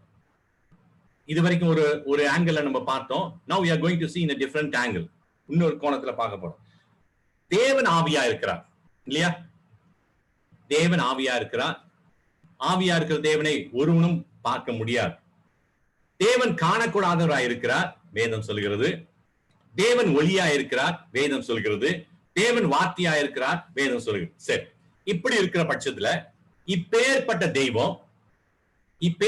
தெய்வம் காணக்கூடாதவரும், ஒருவரும் கண்டிராதவரும், ஆவியா இருக்கிறவரும், ஒளியா இருக்கிறவரும், வார்த்தையா இருக்கிறவரும் ஆகிய அந்த தேவன் ஏன் மாம்சத்துல வெளிப்பட்டார்? ஏங்க மாம்சத்துல வெளிப்படணும்? பவுல் அதானே சொல்றாரு, தேவ பக்திக்குரிய ரகசியமானது யாவரும் ஒப்புக்கொள்கிறவருடைய தேவன் மாம்சத்துல வெளிப்பட்டார். ஏன் அவர் மாம்சத்துல வெளிப்பட வேண்டும்? என்ன அவசியம்? என்ன காரணம்? எதற்காக மாம்சத்துல வெளிப்பட்டார்? அவர் ஆவியாகவே இருந்திருக்கலாமே, அவர் பரலோகத்துல இருந்திருக்கலாமே, காணக்கூடாதவராகவே இருந்திருக்கலாமே, ஒளியாகவே இருந்திருக்கலாமே, வார்த்தையாகவே இருந்திருக்கலாமே. ஏன் அவர் மாம்சத்துல வர வேண்டும்? ஏன் மாம்ச சரீரத்தை எடுத்துக்கொண்டு இந்த உலகத்துல பிறக்க வேண்டும்? இப்படி ஒரு கேள்வியை எழுப்புவோம் என்றால், இன்னும் சில கேள்விகளை நம்ம எழுப்பி அதுக்கு பதில நம்ம பார்க்கலாம். சில கேள்விகளை எழுப்போம். தேவன் ஏன் மாட்டு தொழுவத்தில் பிறந்தார்? ஏன் தேவன் மாட்டு தொழுவத்தில் பிறந்தார்? அடுத்தது, தேவன் ஏன் ஒரு தச்சனுடைய குமாரனாக பிறந்தார்? தேவன் ஏன் தன்னை முற்றிலுமாக தாழ்த்தினார்? ஏன் தேவன் அரண்மனையில பிறக்கவில்லை? ஏன் தேவன் தரித்திரனாய் வாழ்ந்தார்? ஏன் தேவன் மரித்தார்? ஏன் தேவன் கல்வாரி சிலுவையிலே பாடுபட்டு அவர் மரிக்க வேண்டியதாக இருந்தது? ஏன் தேவன் சாபமானார்? ஏன் தேவன் பசியா இருந்தார்? ஏன் தேவன் தாகமாய் இருந்தார்? ஏன் தேவன் மலைகளிலே ராத்தங்கி இருந்தார்? இப்படி பல கேள்விகளை கேட்கலாங்க. கேட்டுக்கொண்டே போகலாம். வேதத்திலிருந்தும் கேட்கலாம், வேதத்துக்கு அப்பாற்பட்ட நிலைமையிலும் கேட்கலாம். ஏன் அவர் மாட்டு தொழுத்துல பிறக்க வேண்டும்? ஏன் தச்சனுடைய மகனா பிறக்க வேண்டும்? ஏன் தன்னை முற்றிலுமாக இந்த உலகத்துல தாழ்த்த வேண்டும்? ஏன் அரண்மனையில பிறக்கக்கூடாது? ஏன் தரித்திரனாய் இவர் இந்த உலகத்துல வாழ்ந்தார்? ஏன் அவர் மரித்தார்? ஏன் நம்முடைய பாவங்களை ஏற்றுக்கொண்டு கல்வாரி சிலுவையில் ரத்தம் சிந்தி மரித்தார்? ஏன் நமக்காக சாபமானார்? ஏன் அவர் பசியா இருந்தார்? ஏன் அவர் தாகமாயிருந்தார்? ஏன் மலைகளிலே அவர் ராத்தங்கி இருந்தார்? என்ற பல கேள்விகளை கேட்டுக்கொண்டே போகலாம். இதற்கு பதில் என்ன தெரியுங்களா? பதில் இல்லவே இல்லைங்க. பதில் இல்லை. இப்படி ஒண்ணு நம்ம நினைச்சு பார்ப்போமா? என்ன அந்த இடத்துல வச்சு நான் நினைச்சு பார்க்கிறேன். என்னை நேசித்ததால் என்று நான் பதில் அளித்தேன் என்றால், ஆண்டவர் என்னை நேசித்தாருங்க. அவர் எனக்காக தாங்க மாட்டு தொழுத்துல பிறந்தார். எனக்காக தாங்க இந்த அரண்மனையில பிறக்கவில்லை. எனக்காக தான் அவர் தரித்திரனாய் வாழ்ந்தார். எனக்காக அவர் மரித்தார். எனக்காக அவர் சாபமானார். எனக்காக அவர் பசியா இருந்தார். எனக்காக அவர் தாகமாயிருந்தார். எனக்காக அவர் மலைகளில் தங்கியிருந்தார் என்று நான் அப்படி சொன்னா என்னை ஏன் நேசித்தார்? அடுத்த கேள்வி. எனக்காக நான் சொன்னா, எனக்காக என்னை ஏன் அவர் நேசித்தார்? என்னை ஏன் அவர் நேசிக்கணும்?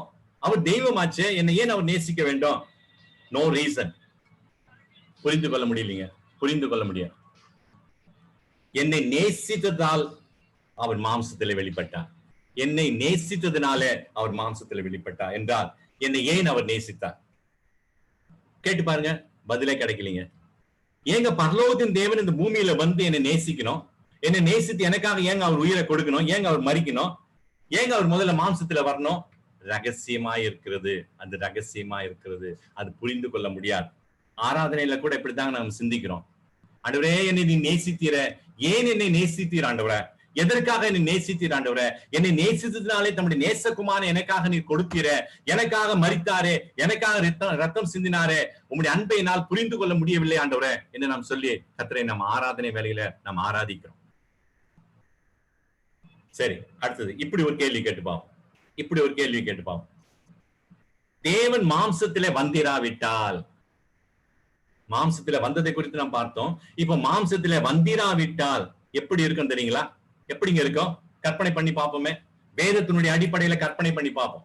தேவன், என் தேவன் மாம்சத்திலே வந்திராவிட்டால், பவுல் சொல்றார், தேவ பக்திக்குரிய ரகசியமானது யாவரும் ஒப்புக்கொள்கிறபடியே மகா மேன்மையுள்ளது தேவன் மாம்சத்திலே வெளிப்பட்டார். தேவன் மாம்சத்திலே வெளிப்படவில்லை என்றால், தேவன் மாம்சத்திலே வந்திராவிட்டால் என்ன நடக்கும்? எப்படி இருக்கும்? நம்முடைய கைகளில வைத்திருக்கிறோமே புதிய ஏற்பாடு இல்லைங்க. No New Testament. புதிய ஏற்பாடு நமக்கு கிடைத்திருக்கார். ஒருவேளை பழைய ஏற்பாடு இருந்திருக்கான், புதிய ஏற்பாடு இல்ல. புதிய ஏற்பாடு நமக்கு கிடைத்திருக்கார். அடுத்து கிருபையினாலே ரட்சிப்பு நமக்கு இல்லைங்க. அவர் ரட்சகராக இந்த உலகத்துல வந்தார். அவர் ரட்சகராக இந்த உலகத்துல வெளிப்பட்டதுனாலதான் நமக்கு ரட்சிப்பு உண்டு. புதிய ஏற்பாடு இருக்காது. கிருபையினாலே ரட்சிப்பு நமக்கு இல்லை, பாவ மன்னிப்பு இல்லை, ரட்சிப்பு இல்லை, உயிர்த்தெழுதலின் நம்பிக்கை நமக்கு இல்லை, பரலோக வாழ்க்கை இல்லை, கிறிஸ்தவம் இல்லை, நோ கிறிஸ்டியானிட்டி, தேவ பக்தி இல்லை, no godliness, no New Testament, no forgiveness of sin, no salvation, no Christianity, no godliness. சுருங்க சொன்னா மனிதர்களுக்கு தேவனே இல்லைங்க. தேவன் மாம்சத்திலே வெளிப்படவில்லை என்றால் மனுக்குலத்துக்கு தேவன் இல்லை. இது எத்தனை பேருக்கு புரியும்? எத்தனை பேருக்கு தெரிஞ்சிருக்கு? தேவன் மாம்சத்திலே வந்திராவிட்டால் புதிய ஏற்பாடு மட்டுமல்ல, ரட்சிப்பு மட்டுமல்ல, பாவ மன்னிப்பு மட்டுமல்ல, உயிர்த்தெழுதலின் நம்பிக்கை மட்டுமல்ல, பரலோக வாழ்க்கை மட்டுமல்ல, கிறிஸ்துவம் மட்டுமல்ல, தேவ பக்தி மட்டுமல்ல, மனிதர்களுக்கு தேவனே இல்லைங்க. தேவனே கிடைக்கல. அப்படியானால் தேவன் மாம்சத்தில் வெளிப்பட்டது என்பது எவ்வளவு பெரிய விஷயங்க. எவ்வளவு பெரிய விஷயம், எவ்வளவு பெரிய விஷயம். சாதாரண விஷயம் இல்லைங்க. பரலோகத்தின் தேவன் எல்லாவற்றையும் விட்டவராக, எல்லாவற்றையும் துறந்தவராக, மனுக்குலத்தை நேசித்ததுனாலே, உங்களையும் என்னை நேசித்ததுனால, மனிதர்களுக்கு அவர் தேவைப்பட்டதுனால, மனுக்குலத்துக்கு அவர் தேவைப்பட்டதுனால தேவன் மாம்சத்திலே வெளிப்பட்டார். அது எவ்வளவு பெரிய விஷயங்க, சாதாரண விஷயம். அதனால தான் பவுல் சொல்றார், தேவ பக்திக்குரிய ரகசியமானது யாவரும் ஒப்புக்கொள்கிறபடி மகா மேன்மை உள்ளது. மகா மேன்மை, அந்த வார்த்தையை பாருங்க, மகா மேன்மை, மகா மேன்மை. அதை விட உயர்ந்தது ஒண்ணும் இல்லைங்க, அதை விட மேன்மையானது ஒண்ணும் இல்லைங்க. அதாங்க சிறந்தது, சிறந்தது. அவர் மாம்சத்துல வெளிப்பட்டார். அப்ப தேவனுடைய ரட்சிப்பின் திட்டத்தின் முதலும் முடிவும் தேவன் மாம்சத்தில் வெளிப்பட்ட காரியங்கள். இதை குறித்துக் கொள்ளுங்க. தேவனுடைய ரட்சிப்பின் திட்டம், அதனுடைய முதல் என்ன தெரியுங்களா? அதனுடைய முடிவு என்ன தெரியுங்களா? தேவன் மாம்சத்துல வெளிப்பட்டாரே, அதுதான் அதனுடைய முதலும் அதனுடைய முடிவும். பிரியமானவர்களே, அதுல எல்லாமே அடங்கி இருக்குது. அதுல எல்லாமே அடங்கி இருக்கு, எல்லாமே அடங்கி. மாம்சத்தில் வெளிப்பட்ட கிறிஸ்து இயேசுவை ஏற்றுக்கொள்வதே தேவ பக்தி. இப்பதான் நம்ம இதை அறிந்து கொள்ள வேண்டும். மாம்சத்தில் வெளிப்பட்ட கிறிஸ்துவை ஏற்றுக்கொள்வதே தேவ பக்தி. Knowing God in Christ Jesus is godliness. Knowing God in Christ Jesus, வேற யாரிலும் இல்ல, மதத்தில் அல்ல, மதத்தினுடைய தத்துவத்தில் அல்ல, மதத்தினுடைய கொள்கையில் அல்ல, மத போதகத்தில் அல்ல. Knowing God in Christ Jesus is godliness. மாம்சத்தில் வெளிப்பட்ட கிறிஸ்து இயேசுவை ஏற்றுக்கொள்வதே பவுல் சொல்லக்கூடிய தேவ பக்திங்க, தேவ பக்தி. ஆனால் கிறிஸ்துவுக்கு இந்த ரகசியம் இன்றைக்கும் புரியாததா இருக்கிறது. ஒரு முக்கியமான ஒரு காரியத்தை நான் சொல்றேன். யூதர்கள் ஆண்டவரை ஒரு முறை இப்படி கேட்டாங்க. யார? ஆண்டவரை இயேசு கிறிஸ்துவை பார்த்து யூதர்கள் கேட்டாங்க, நீ கிறிஸ்து தானா? நீ கிறிஸ்து தானா? அவங்களுக்கு என்னன்னு கேட்டா, மேசியா இன்னும் வரல, மேசியா வருவார். அப்ப நீ கிறிஸ்து கிறிஸ்து சொல்கிறதே, நீ கிறிஸ்து தானா? எங்களுக்கு தெளிவாய் சொல்லும், எங்களுக்கு தெளிவாய் சொல்லும். வசனத்துல நம்ம வாசிக்கிறோம். Once Jews asked Jesus like this, if thou be the Christ, tell us plainly. ஆண்டவரே, நீர் எங்களுக்கு தெளிவாய் சொல்லும் ஆண்டவரே, நீர் தான் கிறிஸ்து தானா? யோவானின் சுவிசேஷம் 10ஆம் அதிகாரம் 24ஆம் வசனத்தை வாசிக்கிறோம். Gospel of John chapter 10 verse 24.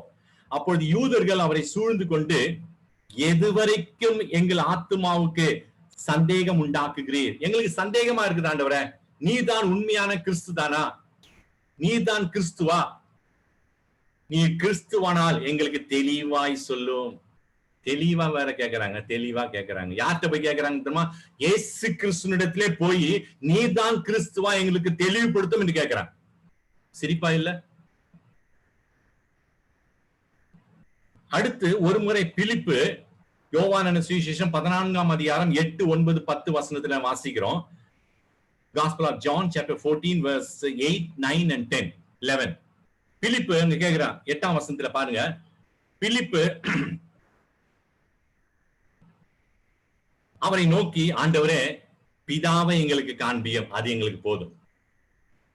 பிலிப்பு அவரை நோக்கி கேட்கிறான் பாருங்க. பிலிப்புக்கு இந்த சந்தேகம் வந்தது. பிலிப்பு அவரை நோக்கி, ஆண்டவரே பிதாவை எங்களுக்கு காண்பியும், அது எங்களுக்கு போதும் என்றான். Philip said unto him, Lord, shew us the Father and it sufficeth us. அது எங்களுக்கு போதும் ஆண்டவரே, பிதாவை எங்களுக்கு காண்பியும். 9ஆம் வசனத்திலே ஆண்டவராய் இயேசு கிறிஸ்து பதில் சொல்றாரு. எப்படி சொல்றாரு பாருங்க. பிலிப்புவே, எவ்வளவு காலம் நான் உங்களுடனே கூட நீ இருந்தேனே, நீ என்னை அறியவில்லையா? பிலிப்பு, நான் உன்னோட கூட இருந்தேன், நீயே என்னோட கூட இவ்வளவு நாட்கள் இருந்த, இவ்வளவு காலம் இருந்த, நீ என்னை அறியவில்லையா? என்னை கண்டவன் பிதாவை கண்டான். அப்படி இருக்க பிதாவை எங்களுக்கு காண்பியும் என்று நீ எப்படி சொல்லுகிறாய் பிலிப்பு? அவ்வளவு நாட்கள் ஆண்டவராய் இயேசு கிறிஸ்துவோடு கூட இருந்தவன் பிதாவை எங்களுக்கு காண்பியும், எனக்கு காண்பியும் ஆண்டவரேன்னு சொல்றான். அதுக்கு ஆண்டவர் அருமையான பதில சொல்ற, என்னை கண்டவன் பிதாவை கண்டவன். அப்ப I have been with you so long time and yet hast thou not known me, Philip. எவ்வளவு வேதனையோடு சொல்ற. 9ஆம் வசனத்துல, நீ என்னை அறியவில்லையா? இது வரைக்கும் நீ என்ன பார்த்தது இல்லையா? என்னை அறியவில்லையா? என்ன அர்த்தம்? தேவன் மாம்சத்திலே வெளிப்பட்டிருக்கிறார் என்பதை நீ அறியவில்லையா? அதாங்க அர்த்தம். இவ்வளவு நாள் நான் மாம்சத்திலே வெளிப்பட்டு உன்னோடு கூட இருந்தேனே, சீஷர்களோடு கூட இருந்தேனே, ஜனங்களோடு கூட இருந்தேனே, உங்களோடு புசித்தேனே, உங்களோடு பிரசங்கம் செய்தேனே, உங்களோடு நான் பேசிக் கொண்டிருந்தேனே, உங்களோடு கூட ஐக்கியப்பட்டு கொண்டேனே, என்னை நீ அறிந்து கொள்ளவில்லையா? அப்பனுடைய அர்த்தம் என்ன? தேவன் மாம்சத்திலே வெளிப்பட்டிருக்கிறார் என்பதை நீ அறியவில்லையா என்று அங்கு கேட்கிறத நான் பார்க்கிறேன். பிலிப்பு கேட்ட கேள்விக்கு பவுல் பதில் கொடுக்கிறாருங்க. அந்த பவுல் பதிலை நான் சொல்லி என்னுடைய செய்தியை நான் நிறைவு செய்கிறேன். பிலிப்பு கேட்ட கேள்விக்கு வேதத்துல பவுல் அதற்கு பதில் சொல்கிறார். பவுல் நிருபத்தில் பல இடங்களிலே அதுக்கு பதில் கொடுக்கிறார். என்ன பதில் தெரியுமா? மாம்சத்தில் வெளிப்பட்ட கிறிஸ்து யார்? மாம்சத்தில் வெளிப்பட்ட கிறிஸ்து யார் என்பதற்கு அவர் பதில் கொடுக்கிறார். கொலோசியர் 1ஆம் அதிகாரம் 15ஆம் வசனத்துல வாசிக்கிறோம். வசனத்தை நான் வேகமா சொல்லிட்டு போறேன். கொலோசியர் 1ஆம் அதிகாரம் 15ஆம் வசனம். Colossians chapter 1 verse 15. அவர் அதரிசனமான தேவனுடைய தற்சொரூபம். Who is the image of the invisible God? அவர் அதரிசனமான தேவனுடைய தற்சொரூபம். அவர். எபிரேயர் 1ஆம் அதிகாரம் 13ஆம் வசனம். Hebrew chapter 1 verse 3. He is the express image of his person. இவர் அவருடைய மகிமையின் பிரகாசமும் அவருடைய தன்மையின் சொரூபமாயிருந்து. அடுத்தது கொலோசியர் 2ஆம் அதிகாரம் 9ஆம் வசனம். Colossians chapter 2 verse 9. ஏனென்றால் தேவதத்தின் பரிபூர்ணம் எல்லாம் சரீர பிரகாரமாக அவருக்குள் வாசமாயிருக்கிறது. அவருக்குள். அப்ப தேவன் மாம்சத்திலே வெளிப்பட்டார். இதை சிந்திக்கும் போது இது ஆச்சரியமாகவும் ஆழமாகவும் இருக்கு. பவுல் 3 இடத்துல அருமையா சொல்றாருங்க. அவர் அதரிசனமான தேவனுடைய தற்சொரூபம். யாரு? இயேசு கிறிஸ்து, தேவனுடைய குமாரன். அவர் அதரிசனமான தேவனுடைய தற்சொரூபம். அவர் சர்வ சிருஷ்டிக்கும் முந்தின பேருமானவர். பதில் கொடுத்துட்டாருங்க அவர் யார் என்பதற்கு. எபிரேயர்ல வாசிக்கிறோம், இவர் அவருடைய மகிமையின் பிரகாசம், தேவனுடைய மகிமையின் பிரகாசம். பதில் வந்துருச்சுங்க. 3வது கொலோசியர் 2:9. ஏனென்றால் தேவ தத்துவின் பரிபூர்ணம் எல்லாம் இயேசு கிறிஸ்துக்குள் அது முழுமையாக வாசமாயிருக்கு. பதில் வந்துருச்சுங்க. We got the answer. தேவன் மாம்சத்துல வெளிப்பட்டார். தேவனை பற்றிய இந்த காரியங்கள் தேவன் தம்முடைய ஆவியில தம்முடைய பிள்ளைகளுக்கு அதை வெளிப்படுத்திருக்கிறார். பிரியமானவர்களே, தம்முடைய ஆவியில அதை வெளிப்படுத்திருக்கிறார். தேவன் மாம்சத்தில் வந்தார் என்பதே, தேவன் மாம்சத்தில் 2 ஸ்டேட்மெண்ட் ஒண்டி நான் சொல்றேன், கொஞ்சம் கவனிச்சிங்க. தேவன் மாம்சத்திலே வருவார், தேவன் மாம்சத்திலே வெளிப்படுவார் என்பது பழைய ஏற்பாட்டினுடைய முக்கிய கருப்பொருள். பழைய ஏற்பாட்டினுடைய முக்கிய கருப்பொருள். தேவன் மாம்சத்திலே வந்தார் என்பது புதிய ஏற்பாட்டினுடைய முக்கிய பொருள். புரிஞ்சிருக்கும்னு நினைக்கிறேன். மீண்டும் அதை நான் சொல்லி இந்த செய்தி முடிக்கிறேன். தேவன் மாம்சத்திலே வருவார், தேவன் மாம்சத்திலே வெளிப்படுவார் என்பது பழைய ஏற்பாட்டினுடைய முக்கிய கருப்பொருள். தேவன் மாம்சத்திலே வந்தார், நமக்கு நமது மத்தியில வாசம் பண்ணி கொண்டிருக்கிறார் என்பது புதிய ஏற்பாட்டினுடைய முக்கிய பொருள். பிரியமானவர்களே, முழு வேதாகமும் ஒரு வசனத்தை அடக்கி இருக்கிறது. பிரியமானவர்களே, இந்த ரகசியங்களை நாம் அறிந்து கொள்ள வேண்டும். இந்த ரகசியங்களை நாம் அறிந்து கொள்வதற்கு நாம் பிரயாசப்பட வேண்டும். பிரியமானவர்களே, கடைசியாக எபேசியர் 1ஆம் அதிகாரம் 16 19 வசனங்களை நான் வாசித்து நான் முடிக்கிறேன். எபேசியர் 1 அதிகாரம் 16 இடைவிடாமல் உங்களுக்காக ஸ்தோத்திரம் பண்ணி என் ஜெபங்களில உங்களை நினைத்து. 17 நம்முடைய கர்த்தராகிய இயேசு கிறிஸ்துவின் தேவனும் மகிமையின் பிதாவுமானவர் தம்மை நீங்கள் அறிந்து கொள்வதற்கான ஞானத்தையும் தெளிவையும் அளிக்கிற ஆவியை உங்களுக்கு தந்தருள வேண்டும் என்று. யாருக்கு? நமக்கு. எப்படி? மகிமையின் பிதாவானவர் நம்மை அறிந்து கொள்வதற்கான ஞானத்தையும் தெளிவையும் அளிக்கிற ஆவியை நமக்கு தரும்படியாக.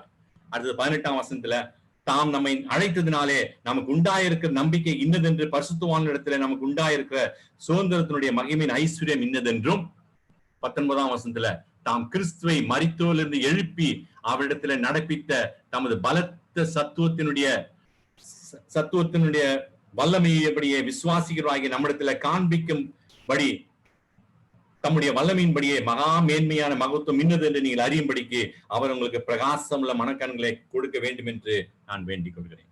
பிரியமானவர்களே, தேவன் மாம்சத்திலே வெளிப்பட்டார். மறைக்கப்பட்ட காரியம் வெளியாக்கப்பட்டது. இந்த காரியங்களை குறித்து நாம் அதிகமாக அறிந்து கொள்ள வேண்டும் என்றால் தேவன் நமக்கு சொல்லியிருக்கிறார், நமக்கு பிரகாசமான மனக்கண்களை கொடுக்கும்படியாக வேண்டிக் கொள்ள வேண்டும். நமக்கு அந்த பிரகாசமான மனக்கண்கள் கொடுக்கப்பட்டிருக்கிறதா? அந்த ரகசியங்களை நாம் அறிந்து கொள்ளும்படியாக தேவன் நம்முடைய கண்களை அவர் திறந்திருக்கிறாரா? அவிசுவாசனுடைய மனக்கண்கள் மூடப்பட்டிருந்தது. சாத்தானான மனக்கண்களை குருடாக்கினான் என்று நேற்று தினத்தில் நாம் தியானித்தோம். ஆனால் இன்றைக்கோ இப்பொழுதோ நம்முடைய மனக்கண்கள் திறக்கப்பட்டிருக்கிறது. நாம் மாம்சத்தில் வெளிப்பட்ட கிறிஸ்துவை நாம் அறிந்து கொள்ளும்படியான ஒரு சாக்கி நமக்கு கொடுக்கப்பட்டிருக்கு. அதற்காக நாம் கர்த்தரை ஸ்தோத்திரிப்போம். தேவ பக்திக்குரிய ரகசியமானது யாவரும் ஒப்புக்கொள்கிறபடியே மகா மேன்மை உள்ளது. அது மகா மேன்மை உள்ளது, அது உயர்ந்தது. தேவன் மாம்சத்துல வெளிப்பட்டார். மாம்சத்தில் வெளிப்பட்ட கிறிஸ்துவை நாம் அறிந்து கொள்ளவும், அவரை ஏற்றுக்கொள்ளவும், அவருடைய பிள்ளைகளாக மாற்றப்படவும், பரலோகத்தினுடைய சுதந்திர வழிகளாக மாற்றப்படவும் கர்த்தர் நம்ம ஒவ்வொருவருக்கும் பாராட்டின கிருபைகளுக்காக நாம் கர்த்தரை ஸ்தோத்திரிப்போம். அவருடைய நாமம் இன்றும் என்றும் சதா காலங்களிலும் மையப்படுவதாக. ஆமென்.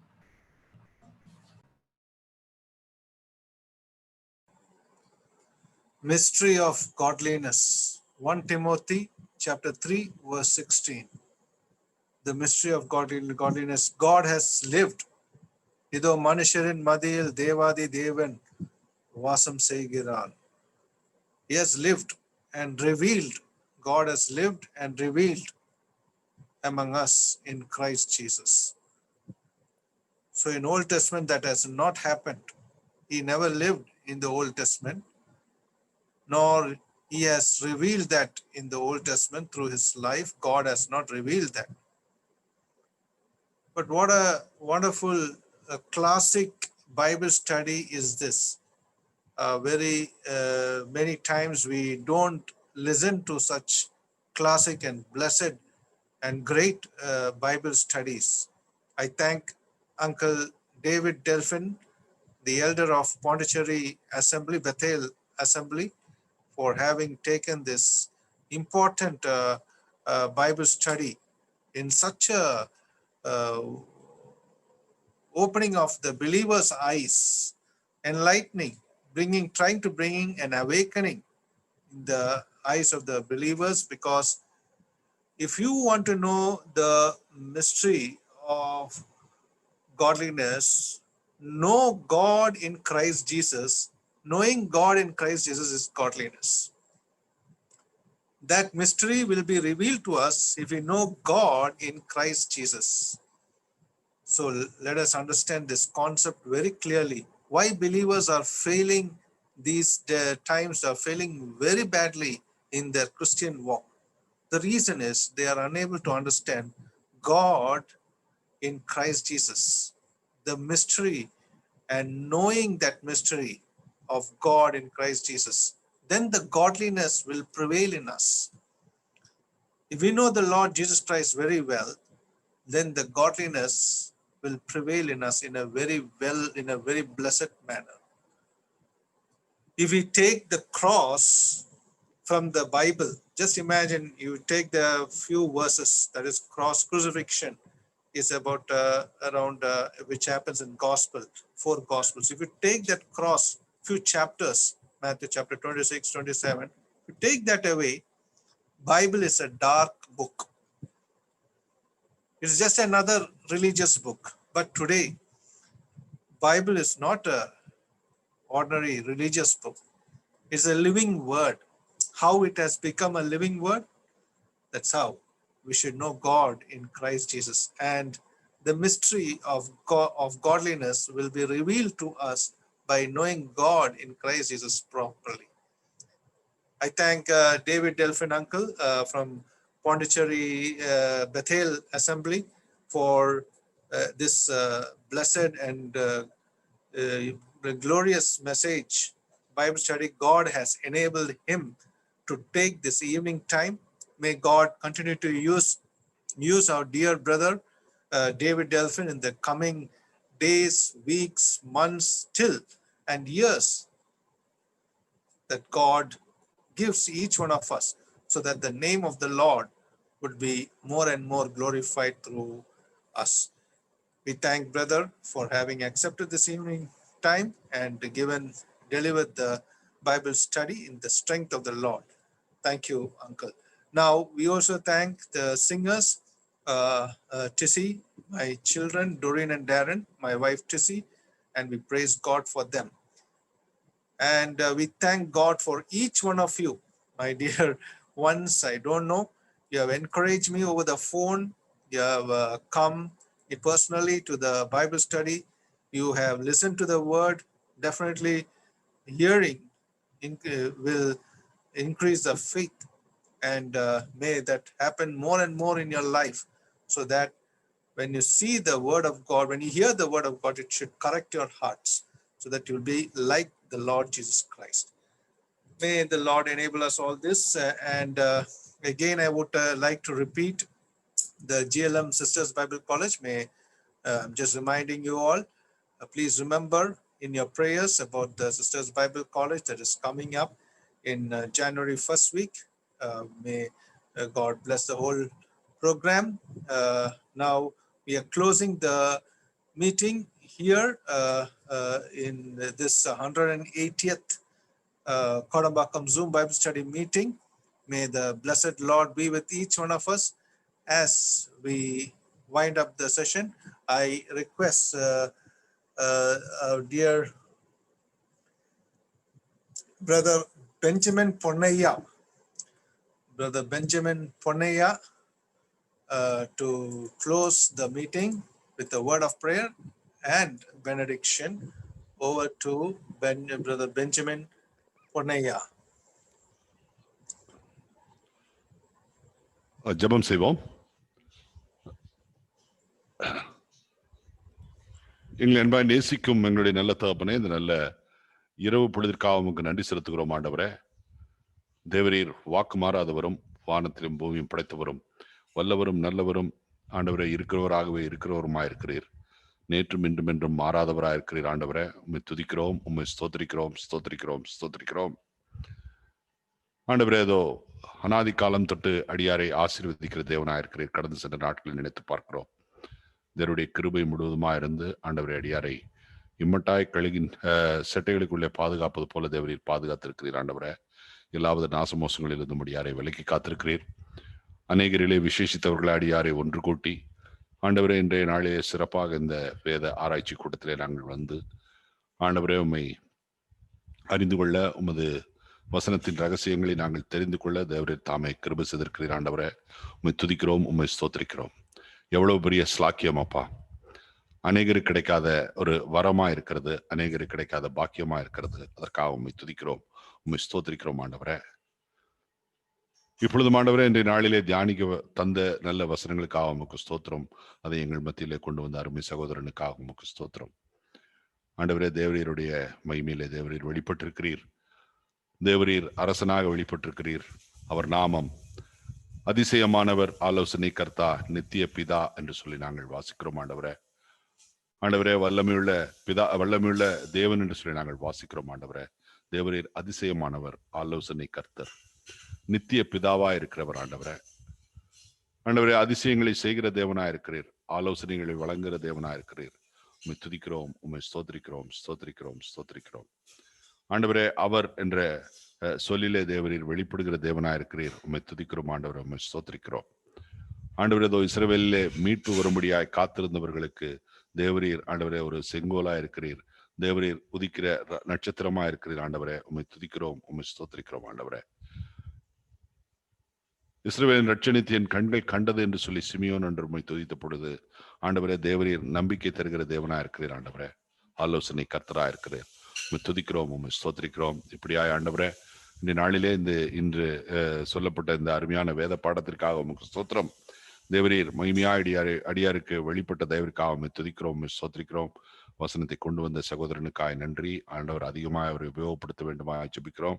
அநேகருக்கு பிரயோஜனமுள்ள விதத்தில் இன்னும் வசனத்தை பகிர்ந்தளிக்க தேவரீர் எல்லாவித தாளந்துகளையும் அவருக்கு தந்து காத்துக்கொள்ளும், ஆசீர்வதித்தருளும். இந்த கூட்டங்களை ஒழுங்குபடுத்துகிற சபையாருக்காய் ஸ்தோத்திரம் ஆண்டவரே. சகோதர சகோதரிகளுக்காய் ஸ்தோத்திரம் ஆண்டவரே. அவர்களோடு கூட இருந்து காத்துக்கொள்ளும். 180வது முறையாக இந்த கூட்டங்களை நடத்துகிறதற்கு தேவரீர் கிருபை செய்திருக்கிறீர் ஆண்டவரே.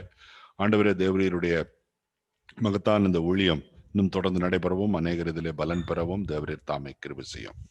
இது நல்ல இரவு பொழுதிற்காக உமக்கு நன்றி. இனியும் ஆண்டவரே, தேவருடைய கிருபையடியாரோடு கூட இருந்து வழிநடத்தட்டும். இது போன்ற கூட்டங்கள் அநேகம் இன்னும் நடைபெற தேவருக்கு சித்தமிருப்பின் தேவரீர் தாமே ஆசீர்வதித்தள்ள வேண்டுமா ஜெபிக்கிறோம்.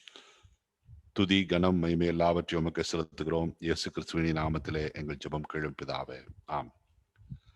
நம்முடைய கர்த்தராகிய இயேசு கிறிஸ்துவின் கிருபையும் பிதாவினுடைய அன்பும் பரிசுத்த ஆவியானவரின் ஐக்கியமும் நம் அனைவரோடும் கூட இருந்து என்றென்றும் வழி நடத்துவதாக. ஆமென், ஆமென், ஆமென். ஸ்தோத்திரம், ஸ்தோத்திரம். Thank you, Brother Benjamin Ponea, for the prayer. May the good Lord be with you. We give all glory and honor. Now we are closing here.